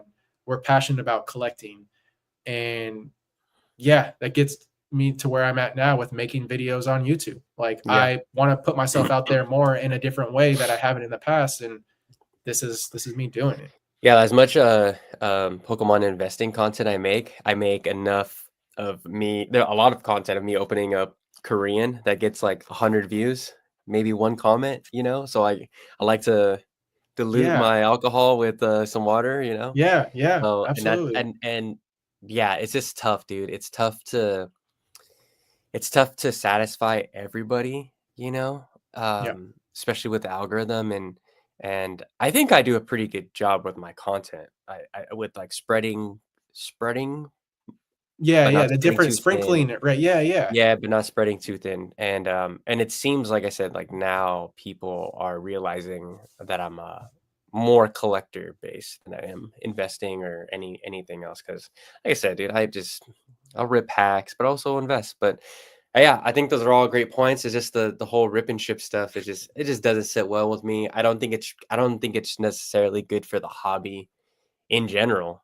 Yeah. I Yeah. think I think that the the best part about Pokemon in all aspects, if it's the video games to the cards, is to find your pack and do it Yeah. together.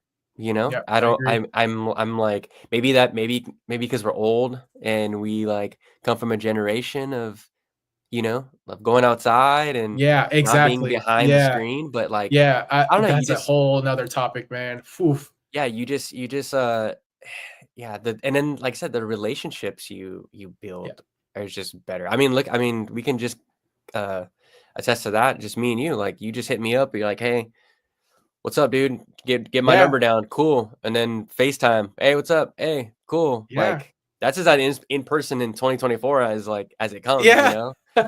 So, it's I just stuff mean, like that, dude, like and I do wanna I always feel like sometimes I'm blowing you off, but I do wanna go to those card shows, oh, and no, and I just, don't like think you're blowing me off whatsoever. Like, I totally understand. You work crazy hours, especially during the yeah. holidays, but, like, we'll make it happen, like, Yeah, for and it'll sure. be a great time when it does. But, yeah, I think getting out there, making friends in this hobby will keep you here longer, than being someone that only community and support is through someone's whatnot stream.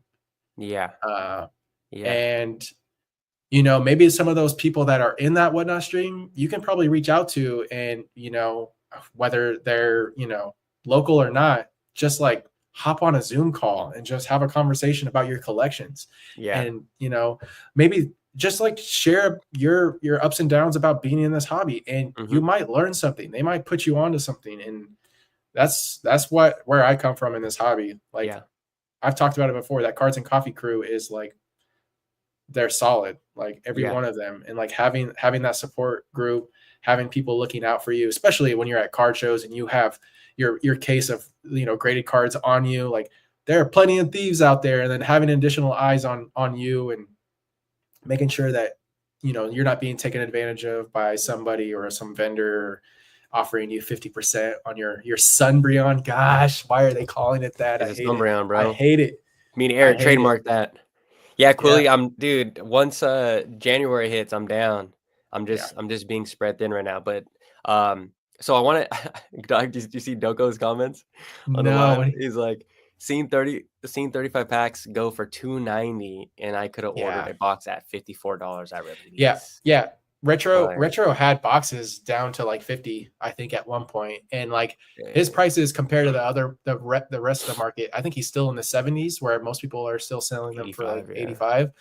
And I mean, Retro, like his pricing, it's great. Like honestly, it's some of the best, and it's because he's not trying to just make a quick buck. He's Hmm. doing this, like he started doing this sealed product stuff with Japan, like Japanese product, I think this year, and it's been really successful for him. But it's because he's genuine. He's not Yeah. someone that's trying to rip people off. And like Goes a Quilly, I long think way, he dude. Goes a trust. long way. Yeah, trust is the biggest thing about staying relevant in this hobby, no matter whether you're a collector, investor, YouTuber, just anybody, buyer, seller, anyone. And one of my, not my next videos, but it has to do with that first dead stuff. Hmm. Um, it's literally about building trust in this hobby, and how it can provide you with opportunities like the one that came to my front door at a coffee shop. Yeah. So Yeah. George Allen was saying, I was at the Westgate show in Saratoga yesterday, and more than a few vendors had prismatic boxes for $100. Yeah. That Like, sounds about. so George, let me try to help you like see the other side too. Like, there's just such small like profit margins with like cards and stuff, and I think that we don't see or hear those stories enough. Like Pokey is really thankfully transparent on his margins of what he Mhm. does for some of these boxes, and my local LGSs too. Like when Evolving Skies was increasing pretty rapidly, they Yeah. were changing their prices like almost daily. And Yeah. like I get it, and I can't say the word that he said right after, but I see both sides of the coin. Yeah. Like, especially when it Yeah. comes to, like, smaller like, Yeah. smaller I people, I get and it. I get. I I yes, just know that the. but we're not talking about whatnot people. I'm talking about, like, the LGSs and, like, Yeah. like, those it's just I mean, it's it's a tough, dude. business. It's It's a tough. It's a business, because it's business. like, you think about it, like sure, if someone didn't like, what business isn't going to raise their prices with everyone else, because someone will just buy it all and Mhm. then sell it for that extra. Yeah. Like Well, you have to, sometimes. Yeah, yeah, but like or that's rip it, what's gonna that's in this current market. That's what happens. Like I don't know Facts. who brought it Facts. up, but like one of the, I can't remember who brought it up, but it might have been Brian. It's just like, why would, I mean, I'm gonna have realistic pricing, but it's also like I'm not gonna be far below the market. Like I'll literally just get bought out by someone that's gonna flip it the next day or the next week when they receive it. Like they might Mhm. even have it listed by the time they buy it before they even gets to their door, and have it pre-sold. Like that's where we're at. Like, Yeah.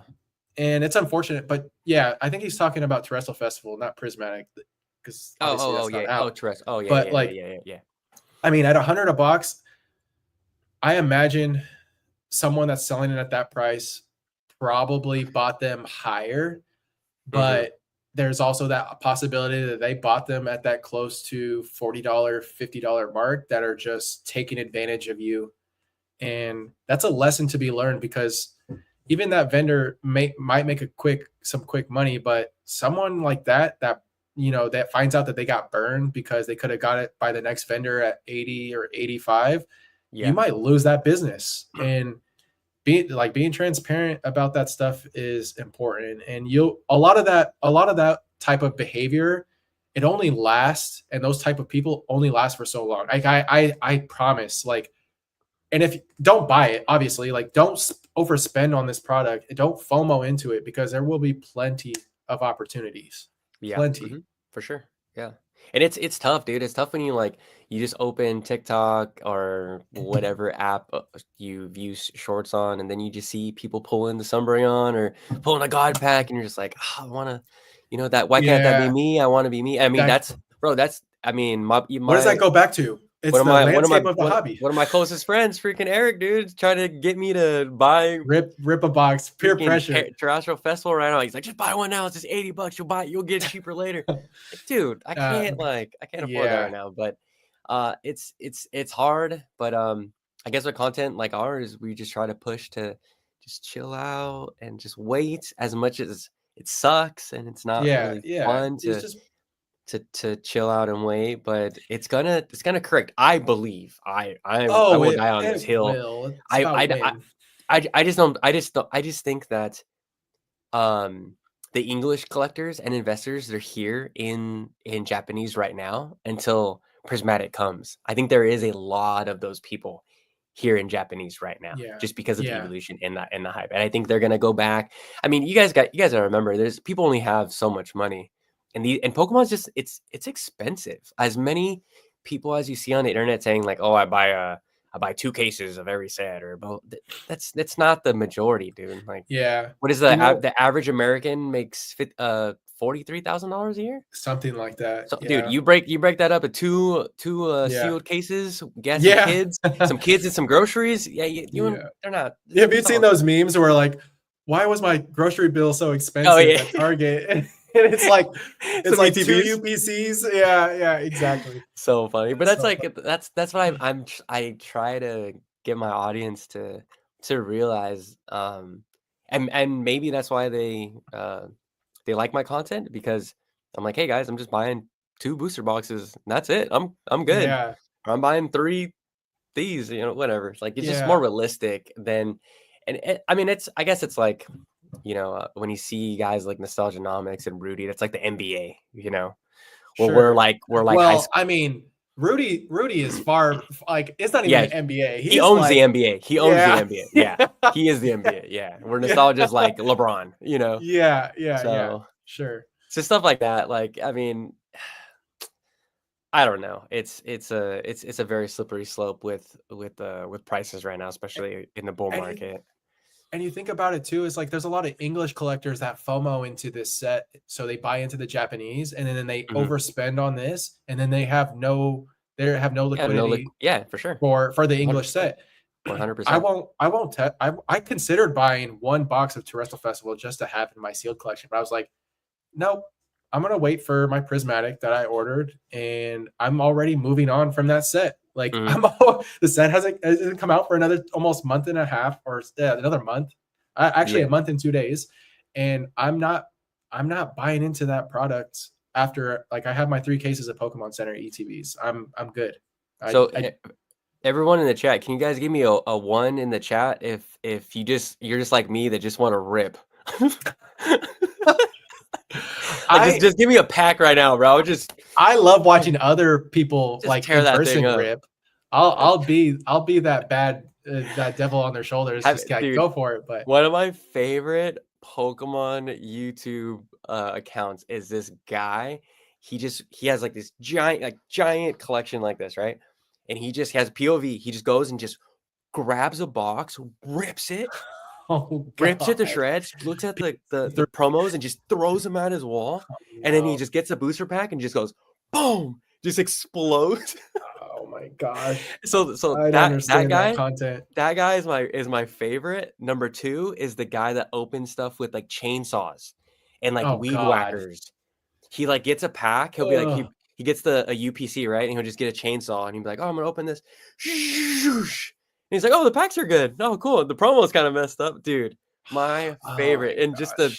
the level of like the the disappointment of everybody. Oh, dude. But then the packs end up like they're fine, but it's Yeah. just I mean, so funny. It's oh yeah, so if the packs are fine. Like, I don't like it when people are like intentionally ripping cards to shreds. Like I oh like they saw it cut when they during cut the do like scissors. cut cards. Yeah, I'm like Yeah, yeah, yeah. that's so Yeah, yeah. I don't It's the, like, when people were pouring milk on themselves to yeah.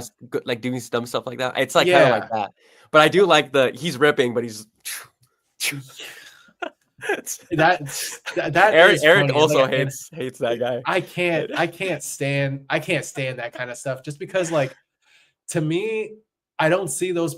I mean, they could be collectors, but to me, it just seems like it's all about like viral aspects of like, Yeah, did you see this person do this? And I'm just yeah. like, that's cheap clicks, but My my to each first their own. my first, video ever posted was, it was a I was like, "I wanna start making Pokemon content." And I had all these ideas, but one idea I had was, like, I grabbed my girl's Switch, like, out of her hand, and it had Animal Crossing, and I, like, popped it out, and I just punted it across the room, and then put Pokemon in, and it went crazy, and I was Did it like really? yeah, and I was like, "Huh, was it that easy to go, like Yeah, it can was that be. easy to get, like, hundreds of thousands of views? Like, Yeah. you guys just wanna Like I see some, once like, during the aggression?" Like, I saw someone during the pandemic rip oh my rocket god. packs and then put them in an aquarium, like a fish fish bowl, like just like rocket team rocket. I saw a first dead dark Raichu get Oh, dropped no. into a fish bowl. Yeah, to me, man, I Crazy. can't agree with that kind of stuff. It's bad for especially for like you see people that can't afford this stuff or like Yeah, yeah, want yeah, to like yeah. one day open this and they're just Yeah, like seeing someone yeah, completely destroy it. yeah. But anyway, oh, I brought this out because I wanted to show you look, literally like my little Fire. 151. Like, bro, That's come sick. on now. But it's art now. Yeah, You know what I mean? exactly. It's art. But, I'm gonna put you guys on something in the chat. If you just wait 1 more month, Korean's gonna be real cheap for I know Jake doesn't wanna hear that, Is that when but, Korean comes out for Terrestrial Festival? it's always 1 month after Japanese. Okay, Yeah, that's what I was told. Um, I see. but, Quilly was saying, he's like, "Jake hates Japanese, man. I try to show him my collection, he just falls asleep. How do I fix He's him?" so full of it. He's so full of it. Well, maybe Jake Oh doesn't my like gosh. modern Japanese. I do have a Do little bit you? of Japanese Oh. modern. Yeah, so like But I just mean because you it's don't have it or, like, doesn't mean that you yeah. don't like it, you know? Oh no, I'm I poor. told you like I'm poor. textures in Japanese modern like are night and day. Like I absolutely love Japanese textures. I have a few Japanese graded cards, but no like raw singles. Yeah, Mostly 151. It's mostly 151 Japanese like that's funny. Blastoise, Venusaur, and Charizard, I think. That's funny. He says, Yeah. "The crown gimmick is" or George Allen says, "The crown gimmick is the reason I'm not going to FOMO for prismatic evolutions. Not a fan of the Terra crown gimmick." Yeah. I agree. I agree with you, and I'm kinda the same way. I think that you can't fool me, right? Oh, like, I'm in so many Discords and Reddits, and I watch so much Pokemon YouTube, Mhm. like, big and small. You guys can't tell me that you guys are all anti-crown, and then Yeah. the Torkachu, Booty Chew comes out, and you guys are all about that card. Like, you Yeah. don't fool me. You can't You fool know me. what's And you're not gonna so fool me with the evolution stuff because you guys will come back to your original recipe and, that's it. Like, it's gonna fall and I'm gonna scoop it all up. That's what's gonna happen, bro. so I think I talked to his what Quilly's talking Big about. He's like, cap. oh, here comes the crowns or the new crystal Pokemon. And he's trying to say that I'm saying is like, so you know how with each era we have some sort of like gimmick, right? So Mhm. in Sword and Shield we had the VMAX, the Gigantamax.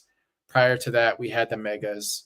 And if we go all the way back, I think the first real gimmick was like Dark and Gym, like partner Pokemon, right? Yeah, uh-huh. And we had like crystals in the e-reader era. We had gold stars in that early Nintendo era. Um, and like right now, there's definitely a divide on Terra, but because the Surging Sparks set is so hyped, and it's Pikachu with a crystal hat. Um, it's going to have its appeal. I think there will be a lull in that interest for the Terras. And like they definitely improved the Terra SIRs with like the rainbow borders in Stellar Crown, Mm-hmm. which I like. I wish they were hollow and like they are in Japanese, but it is what it is. Mm-hmm. But I think people will down the line, I'm talking years from now, come back and be nostalgic for the Terra crowns. Just like Yep. any other, like you look at rainbows from Sword and Shield era, and even in Sun and Moon, like people will come back to that, especially the kids. Like the kids, Yeah. like they probably see that Terra Pikachu. I know Rob Burns has talked about his daughter absolutely in love with that Terra Pikachu, Yep. and it's like, I mean, That's a good point, dude, because there's so many people that don't take their kids' opinions to heart because yeah, they no, are seriously, the people you're going to sell to to, sell to. Yeah, right? I've said this. I've And said, and and I and also a lot of the people in the Pokemon TCG community, they don't play the games. yeah, If you don't ever play the games, you're not going to be able to predict the market, predict what's going to be hot what's in the next popular. 5-10 years. You're just Yeah, not. The kids love the hats. It's a yeah, really cheesy gimmick. It in a game, it doesn't really do much. yeah, I used it, maybe me and Eric were talking about this. We used it like, I think he never used it. I used it yeah. maybe once or I twice. yeah, I Like use it once or bad, twice. I was getting my butt kicked by Rhyme, and I had to use it, or I think I'd like accidentally used it, and I was like, this doesn't change really much, but the kids love it. Like Yeah, if it the goes kids back to love like, it, then yeah, it's a I smart talked about investment this. because Yeah, no, they're seriously, gonna they're gonna they're come gonna back to be. it. But it's just funny when I hear like Nostalgianomics, like, or just other like investors too, and they're like, oh, I never play the games. I'm like, or I don't have kids, or I don't know any kids that play the game. I'm like, dude, it's gonna be hard for you Yeah, to determine. Like, it yeah, takes more. It takes more. Like it's just gonna take more for them to figure it out. That's all. yeah, I for mean, sure. That's a big it's context clue, dude. Is that? But so George Allen said, "I'll take the Latias over the Booty Chew Crown all day." yeah, and I The that's Latias from Surging, right? That's yeah, the big one. It's yeah. what is that sitting at 235, Probably. I haven't something been like that. following. I literally cut like as I just put a video out with that massive PSA sub, and it's Mm, like the first half of it is literally Surging Sparks, but I have literally blocked out Surging Sparks out of my mind. Like yeah, to me, the set doesn't exist. I don't like. I'll get the SIRs for my 10 set later on when it makes sense to buy them. yeah. Um, but like where was I? I was gonna say something about yeah, the kids. Like I mentioned it earlier in our last podcast where I was talking to a card shop owner and he was like, yeah, the kids love the rainbow cards. Like they'll come back to it. Like it's Dude, I've another been reason buying them. why. I've been buying them, dude. I've been buying Yeah, Korean rainbow cards yeah. I for a mean, dollar. Umbreon, dude, For a even the dollar. English there's a lot of English rainbow cards that are really cheap. It's just because they're not popular anymore. And they were. Like you look at the VMAX Pikachu from Vivid and even the tag team Charizard Reshiram. Like that card's probably still pretty, I mean, expensive, but not like it was. Hmm. And that's why Umbreon VMAX might be the new base set Charizard as far as those that generation, man, like kids that I mean that card has always just been expensive, right? But Hmm. obviously it's at a new high now. And kids that, I grew up not having a base set Charizard. Then again, I'm not a base set fan, but most kids that grew up that time didn't get to pull that card or have that card. And what did they do? They came back to it when they could had adult money and bought it because they never had it. And those kids, those same kids that didn't pull Umbreon VMAX that always wanted it will come back to it years down the road. It's just modern is only modern until it's not. Exactly. Uh-huh. And people say that like, oh, vintage modern. Like I love it all. Like and there's no wrong way to collect. Like Yeah. whether you're a modern collector or a Unless they're vintage in collector. Korean. Dude, do you think if I like pulled up to like coffee and cardboard with you and Quilly, and I just had my full Hey guys, No, what? we Hey guys, actually. what's up? Like, I oh, want to see it. is that Korean? Is that Chinese? Oh yeah, yeah, Are these yeah. You're gonna fake? get coffee in your face for sure. No, but in all seriousness, I would love to because I've never even seen. I don't think I've ever seen Korean Like, cards I'm pretty sure this up is close fake, and like dude. that. No, that's so They're, funny. they're Yeah, great. They're great. I you're love that kid that Korean. shows up at recess with all the fake cards. Exactly. Hey guys, what's up? But yeah, Yeah, bro, I George. can't. So George was saying, kids love shiny, flashy things. Maybe that's because I'm Yeah, an older person and like simple traditional Pokemon art. I'm with you. I have a full binder of Sword and Shield, just the holographic cards because they make me feel so nostalgic. And yeah, I'm still like I have a small bit of hopefulness that Pokemon will print a set where the top chase card is just a cool holographic card. Just I mean, OG style. the master balls are the closest thing to that right Like, now. can you imagine? Can you imagine you got all the original artists from Yeah, Base, Neo, like all those, with just a yeah, plain holographic background. You got those all OG artists to do round up together to do one big OG set, maybe in the modern with yeah. modern Pokemon. See how it does. Like I mean, I would love to see that initial like watercolor style be brought back. so Like good, it would be dude. cool if they, because like the closest thing I felt that they did that with were they're really cheap, but like uh there were they started in Vivid Voltage. Why am I blanking? The rainbow splash cards like Celebi. Um, what are they called? Someone in the chat remind me. Why am I blanking? They're really cheap. There's like a Celebi, there's a Rayquaza.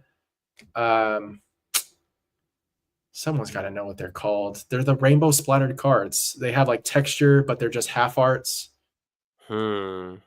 Why can't I think of? What I'm gonna era? drive myself. That's Vivid Voltage. They're called Oh. Oh yeah, I know what you're. Yeah, but I don't. I know what cards Rainbow. you're talking about. Is it Vivid? Someone in the chat could remind me. But anyways, those cards are really cool. Man, it's gonna drive me crazy. Anyways, yeah, I've literally just had a brain fart. I can't remember. Amazing Amazing rares. rare. Yeah, Thank you. amazing rares. Amazing. Yeah, those cards are like the closest thing to like those really like Basic. cool half art cards. They're simple. They have cool textures, so they introduce like modern aspects. They can totally do that again with Mm-hmm. like a high rarity chase, and that's why I think Master Balls are like probably the closest thing to that. Yeah. Um, Hey, we didn't even get to talking about the Master Balls, how we feel about them. um We kind of did. We kind of touched up on it. Yeah, they're so it's the Uh, price. The price differences between Umbreon and the second one, the most expensive one, is mhm. crazy. So I actually just recently saw that What was it like difference. 300 and like It's 110? 350, Oh, it went up. 350 for Umbreon, and I think Sylveon's the second one, which Mm-hmm. I thought was surprising. Jolteon number 3, baby. Jolteon's yeah. That I think I want Flareon, Jolteon, and Vaporeon Master Mm-hmm. Balls, but I'm really scared of what those cards are doing in English next month. Like, That's why, dude. They're with so much money that's in the hobby right now, especially going into English. Like, I made a wild prediction, and I like to just stir the pot in some of my videos. I'm like, don't be surprised if we see $1,000 card. It could be the story of it the could be this $1,000 card. yeah, it could be this new And just Umbreon. and just and it could be market manipulation of people just saying like, we wanna just see $1,000 card. We totally can see that, but People it just want, may be that. yeah, I mean, if we people. see the how much is Umbreon right now or Sunbreon in It's like 250, I think. It might be a little lower. Quilly could probably answer that better. 250? Okay. I think so. So right off the gate, a Japanese card is going for $250. We can't claim or make a prediction that we're gonna see a 3x on that card, Yeah. 4x So on that card. one It thing I wanted to bring up earlier was like close. the Japanese and English window has slowly closed up in terms of releases, right? Like where they're Mhm, getting closer and closer to one another. And that affects the English market very differently. mhm, Um, and it also it affects the Japanese market differently. When Japanese had this longer time span, those sets typically would honestly perform they rose faster Mm-hmm. because there was no counterpart for a longer duration. With 151, I mean, it's a outlier set, but like there was only a month and a half. I think Japanese came out in July, September English. It was like a month and a half, 2 months. And I feel like 151 was a lot more accessible because that window was closing, and which was crazy because I mean it's 151, like it's a big deal. And I look back at like other like major sets, like when Celebrations came out, it was impossible to get Celebrations. Whereas with 151, it was a lot more accessible in that first initial print run for people. And I wonder how that will do with Terrestrial Festival to Prismatic. Mm-hmm.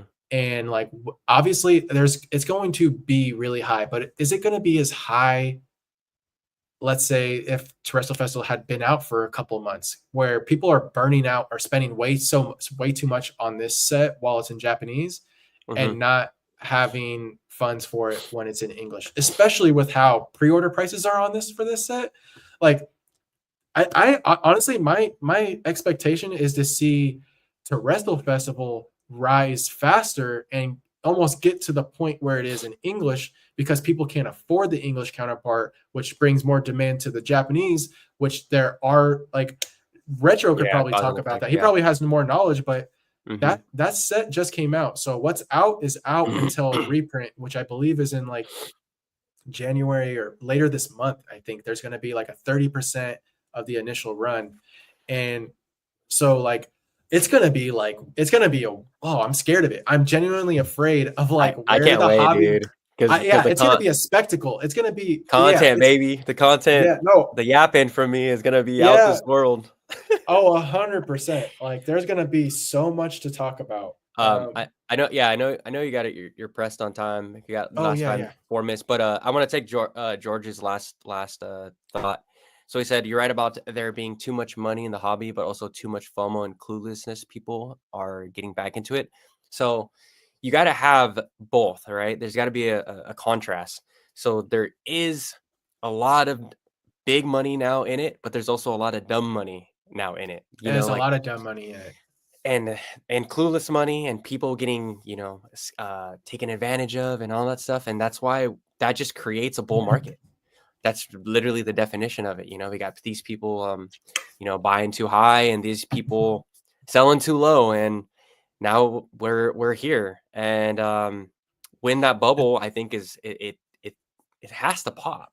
it, We can't yeah. have both. Either these, if this is two things that happened, right, with these two people. These people either don't see the profit in Pokemon anymore, or these people get smarter and then they realize that they've been taken advantage of, and then the Yep. it gets pushed in like that. So Yep, there's only two things 100%. there's only two things that can happen, and I think that the market will correct before any of that happens. I mean, Nostalgianomics is talking about how many people that are in like sports cards and stuff that are just pre-ordering Pokemon just because of the demand, Yeah. and those people they'll exit the hobby.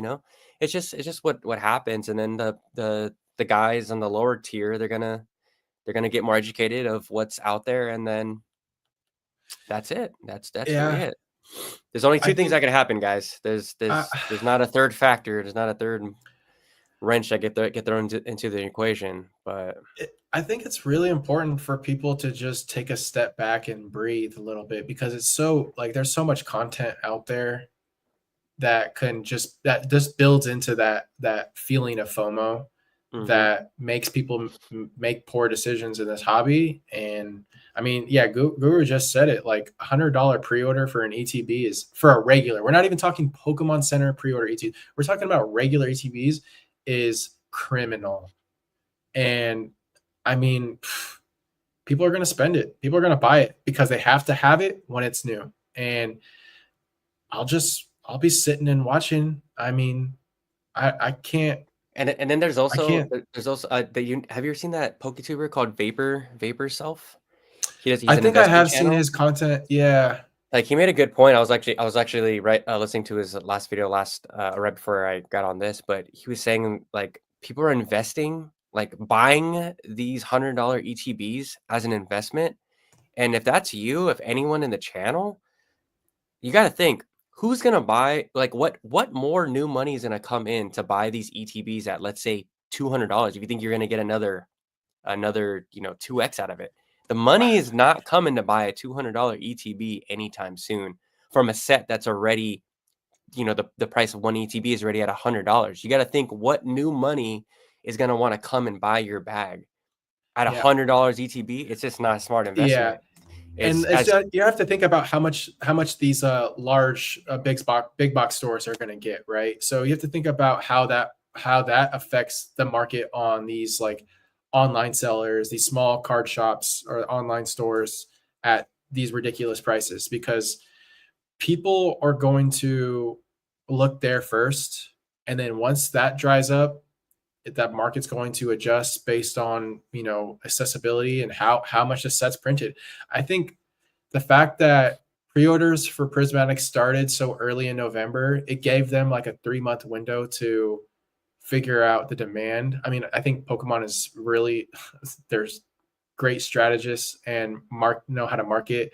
So I think they already understand like the demand where we're at. But like setting those pre-orders so early, I think it allowed them to print more. And I think the set that comes out next isn't till March. It's that Journey Together set, which is the Mhm. gym set. Um, yeah, people are. I can only say it so much, man. I feel like I'm just like beating a dead horse, but you don't have to have it at release. I don't. I hear like this is coming from someone that has set a goal to have every Scarlet and Violet special illustration rare in a PSA 10. I will not be going after those cards the first few months, if not the first 6 months, because it's going to be a total Bloodbath, yes, dude. yeah, it's going to be a bloodbath. And like I hate saying this, but I probably will see like that pandemic vibe where people are waiting at Targets and Best Buys, because it is going to be an easy flip. It's going to be so easy to go sell prismatic ETBs from Target at 50, $60 at 120, 150 out the gate. I'm sure of it. It's gonna get a little ugly, but for new collectors, my advice is to go look at other sets that aren't being, the main attraction at that point. Or you can Oh, join me. sorry.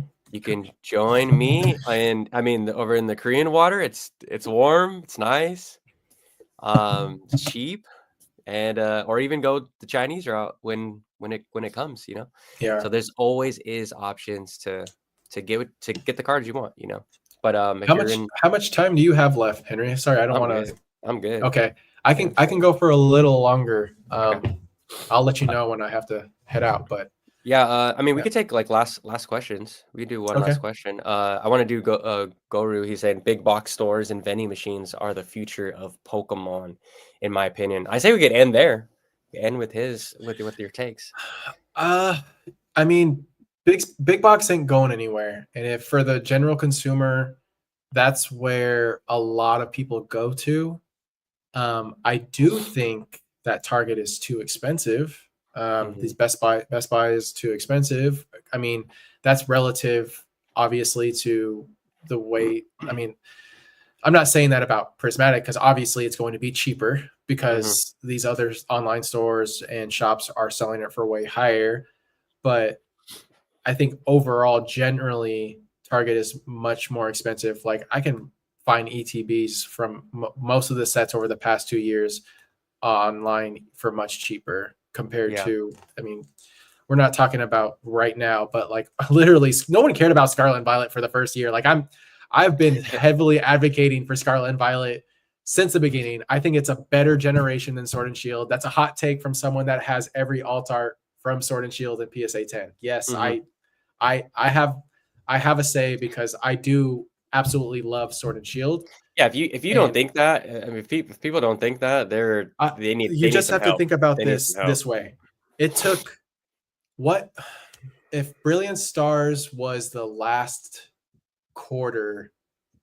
That was the last quarter of of Sword and Shield, and it took up until then for there to be more excitement out of a set other than alt arts, right? You had Trainer Gallery, which Mhm. gave collectors and people who wanted to open packs more incentive to open.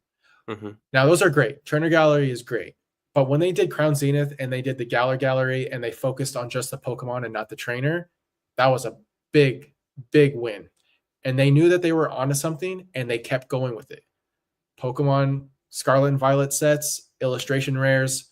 You had the promos in the new ETBs, the Pokemon Center ETB promos, all of these fantastic illustrations of these Pokemon in a full art way that makes card collecting so much more exciting versus going to go rip pack sets from, I don't know, everything up till Brilliant Stars. So everything up to Fusion Strike. Unless you pulled an alt art, I mean, this is just coming from me and how I collect. It's a bust. Like Mhm. there's no like there's times where I'm like, damn, I ripped an entire box of, I don't know, let's say Vivid Voltage. I didn't pull anything. Like nothing that I wanted for my collection. Maybe Amazing Rares at the time when they first came out, they were like $30 a piece. Now they're like $1 or two. But not trying to like attach value, but like from a collector standpoint, there's so many beautiful illustration rares that are really cheap, but make the pack opening experience that much better. Mhm. 10 years from now, people are going to love opening Scarlet and Violet base. Yeah, You because there's have so many hits. Yeah. amazing illustration rares. Paldea and Paradox have the most illustration rares of any set. It's like, I think it's close to 40. It's like 36, 35. And someone opening those sets 10 years from now over opening battle styles, Yeah. Yeah. It's gonna be tough. I mean, honestly, there's Tough more to get. incentive, and those illustration rares are proving to be a bigger deal than people made them out to be, and I think people underestimated them in the first year and a half because everyone was just so focused on on Sword and Shield alt arts. Like Yeah. they were still behind, and that's the problem with this is like as a collector, you never fully catch up. You never are fully ahead of the curve, I think. But in order to get as close as close to that as possible, you have to be okay with moving on. Mhm. And people don't do that enough in this hobby. They get caught up in the hype cycles, they get caught up in what the news is talking about, and they fear that they'll never have the opportunity to have those cards again if they don't get it right now. And then now it's happening again with Scarlet and Violet. Like everyone wants all these illustration rares, and I'm like, y'all, I've been here, been doing this for the past year and a half, and it's just how the hobby is, and you can't change it. I don't think I'm part of like I feel like I'm sometimes a part of this 1% where like the majority of the hobby is so uh it's so easy for them to be consumed by everything that's going on YouTube, Instagram, TikTok Reels about that stuff, and not really taking a moment to think about what they want to collect and how to optimize to make those goals possible, Yeah. because they easily get distracted or don't have any set like goals for their collection. Yeah. And that's where things get like really dangerous. Yeah, well, that's pretty much why I believe why my Market Monday videos are doing so well right now is because as many Danny Phantoms and Pokebeards there are out there, clones of them, there isn't a lot of people like me that put you guys on to, some one-off Korean product, that you can pick up on eBay for 20 bucks that looks great on your Dude. shelf. Like look at what really interests you guys and what you want to collect and you don't mind looking at for the rest of your life potentially. Yep. I think a lot of people they see all these big cards and the value of these alt arts and they feel like those are the only cards or only things that they should be looking at. And I kind of was like that for quite some time and then just got bored with that stuff and now I'm just collecting like, one off Pokemon TCG products that just bring me a little bit more joy. And Yeah, yeah, and just like you said, so it's sometimes it sucks that you're like, wow, I really do want that alt art, but is it the alt art or the this right here, the dude. Yeah, I love the that, like and that's this is it was $100 like yeah. for So that's like what I've been doing lately. Is that's an like alt art, you know. singles have been So too expensive for the ones that I'm going after, or I plan to go after. So I pretty much just pivoted to some sealed product that I wanted to have in my collection. So mhm. I went with some cases of early Scarlet and Violet during Black Friday because it made more sense to me value wise than going after like Greninja. Like Yeah, like I'll George is saying that Greninja. Can we all agree that the Greninja SIR from Twilight is a go Scarlet? I'm right there with you, George. you and Hen. I'm on an island. I I think the love card that is I card. think the card is cool, but I do think it's a little overvalued. I know Greninja is a fan Yeah. favorite, um, and I think that it's going to do well in the long haul. But I think it's still like So how it's too about expensive in my eyes. how about for the last set of the SV9, we get like the top cards are the best of so and so's Pokemon. So we get Ash's Greninja. You know, Okay, I I mean mean, Ashes. big. I mean, you want to talk about blowing the roof and keeping the momentum going in? Like what? This is Yeah, the better Greninja, y'all. This is the better Greninja. it's good, but I don't know. It looks too Wow. like I don't it too Oh my gosh, humanoid. It's dude, what? humanoid to me. I'm like, dude, I don't need a Power Ranger. This is literally Greninja. Like That's a there's Power nothing. Ranger. Wow. That's a dude in a Greninja No costume, way. No way. jump kicking. You know, I like the pizza splatter Greninja. Yeah, literally this pizza splatter it's just cheese. more like kid friendly. It's more anime friendly. Like I mean Eric's still here and he said he agrees, but He sorry, agrees with bud. what? He agrees with What? you. He Oh, yeah, loves I mean, yeah, yeah. that his art I style too is just like it's like the Great Wave painting. I'm sure you're familiar with yeah, yeah, it. yeah, It's the yeah. same art Yeah, style. watch your video. And to Yeah, yeah. me, dude, I think that there's more. I think there's more of this existing with more cards, Oh, for sure. Oh, for and sure. they just haven't because that's the reason why I think that it hasn't been released in Japan yet. I truly think that there's more to that than Mm, what was released. So we'll yeah. see because it's It's really weird to see it go it's in gonna be one of English and those Chinese. what if moments, dude. You know? Yeah, Because yeah. like as you can speculate with that, I want to like I have one of those theories too, kind of like you. Mine is the Charizard Venusaur battle. Like when am I gonna get the other I side? want to see Blastoise kicking Charizard's ass so Like bad, dude. you I'm mean such a Venusaur? Blastoise You fan. mean Venusaur? No, I want to see Blastoise beating Charizard. Yeah, So yeah, yeah, we see yeah. Charizard beating Venusaur, but we forget who's the true ruler of them three. Okay, Yeah, let's yeah, be yeah. real. I was a blast. I picked Blastoise as my first Same. as I my first mean, playthrough. You know. if anyone wants to see what kind of Blastoise collector I am, I need to make a video of like them all. But where are they? Oh my gosh, I have way too many. So I mean, I got two Squirtles here. We got War Turtle. We got another Squirtle. We got War Turtle. And then these are all Blastoises, all Yeah, English. that's crazy. Yeah, Blastoise is number one in my book. Yeah, good Pokemon. But yeah, I think we should end it there, guys. And Quilly, I am gonna low key get it. Pause at a coffee and cardboard. I said, oh man, I'm really gonna get a coffee and cardboard. Oh, I can't Dude, wait for those I'm conversations. excited. I'm excited to talk to your boys and not talk like investing or not talk. Like, I love hearing people's like, what's your favorite Pokemon? Yeah, What was your childhood favorite Pokemon? Like those are my top. I can't monetize that on YouTube. It'd just be boring. But I can't wait to meet all you guys. Can't wait it'll be a great to time, talk. man. Yeah, I can't wait to talk just like nerdy Pokemon adventure stuff, dude. Because I mean, I mean, yeah, that's and what we it's got what's here. cool is that like we all come in from different experiences, we collect differently, and we all have our own takes. And I mean, I think it's a good hodgepodge of people that I think you'll genuinely get to build some strong friendships with. Hell yeah, dude! I'm so stoked. But yeah, thanks everybody for popping in. I don't know if there's a like button on your guys' end, but if you guys I smash have that no idea. That'd be great. Leave a Hell yeah. comment.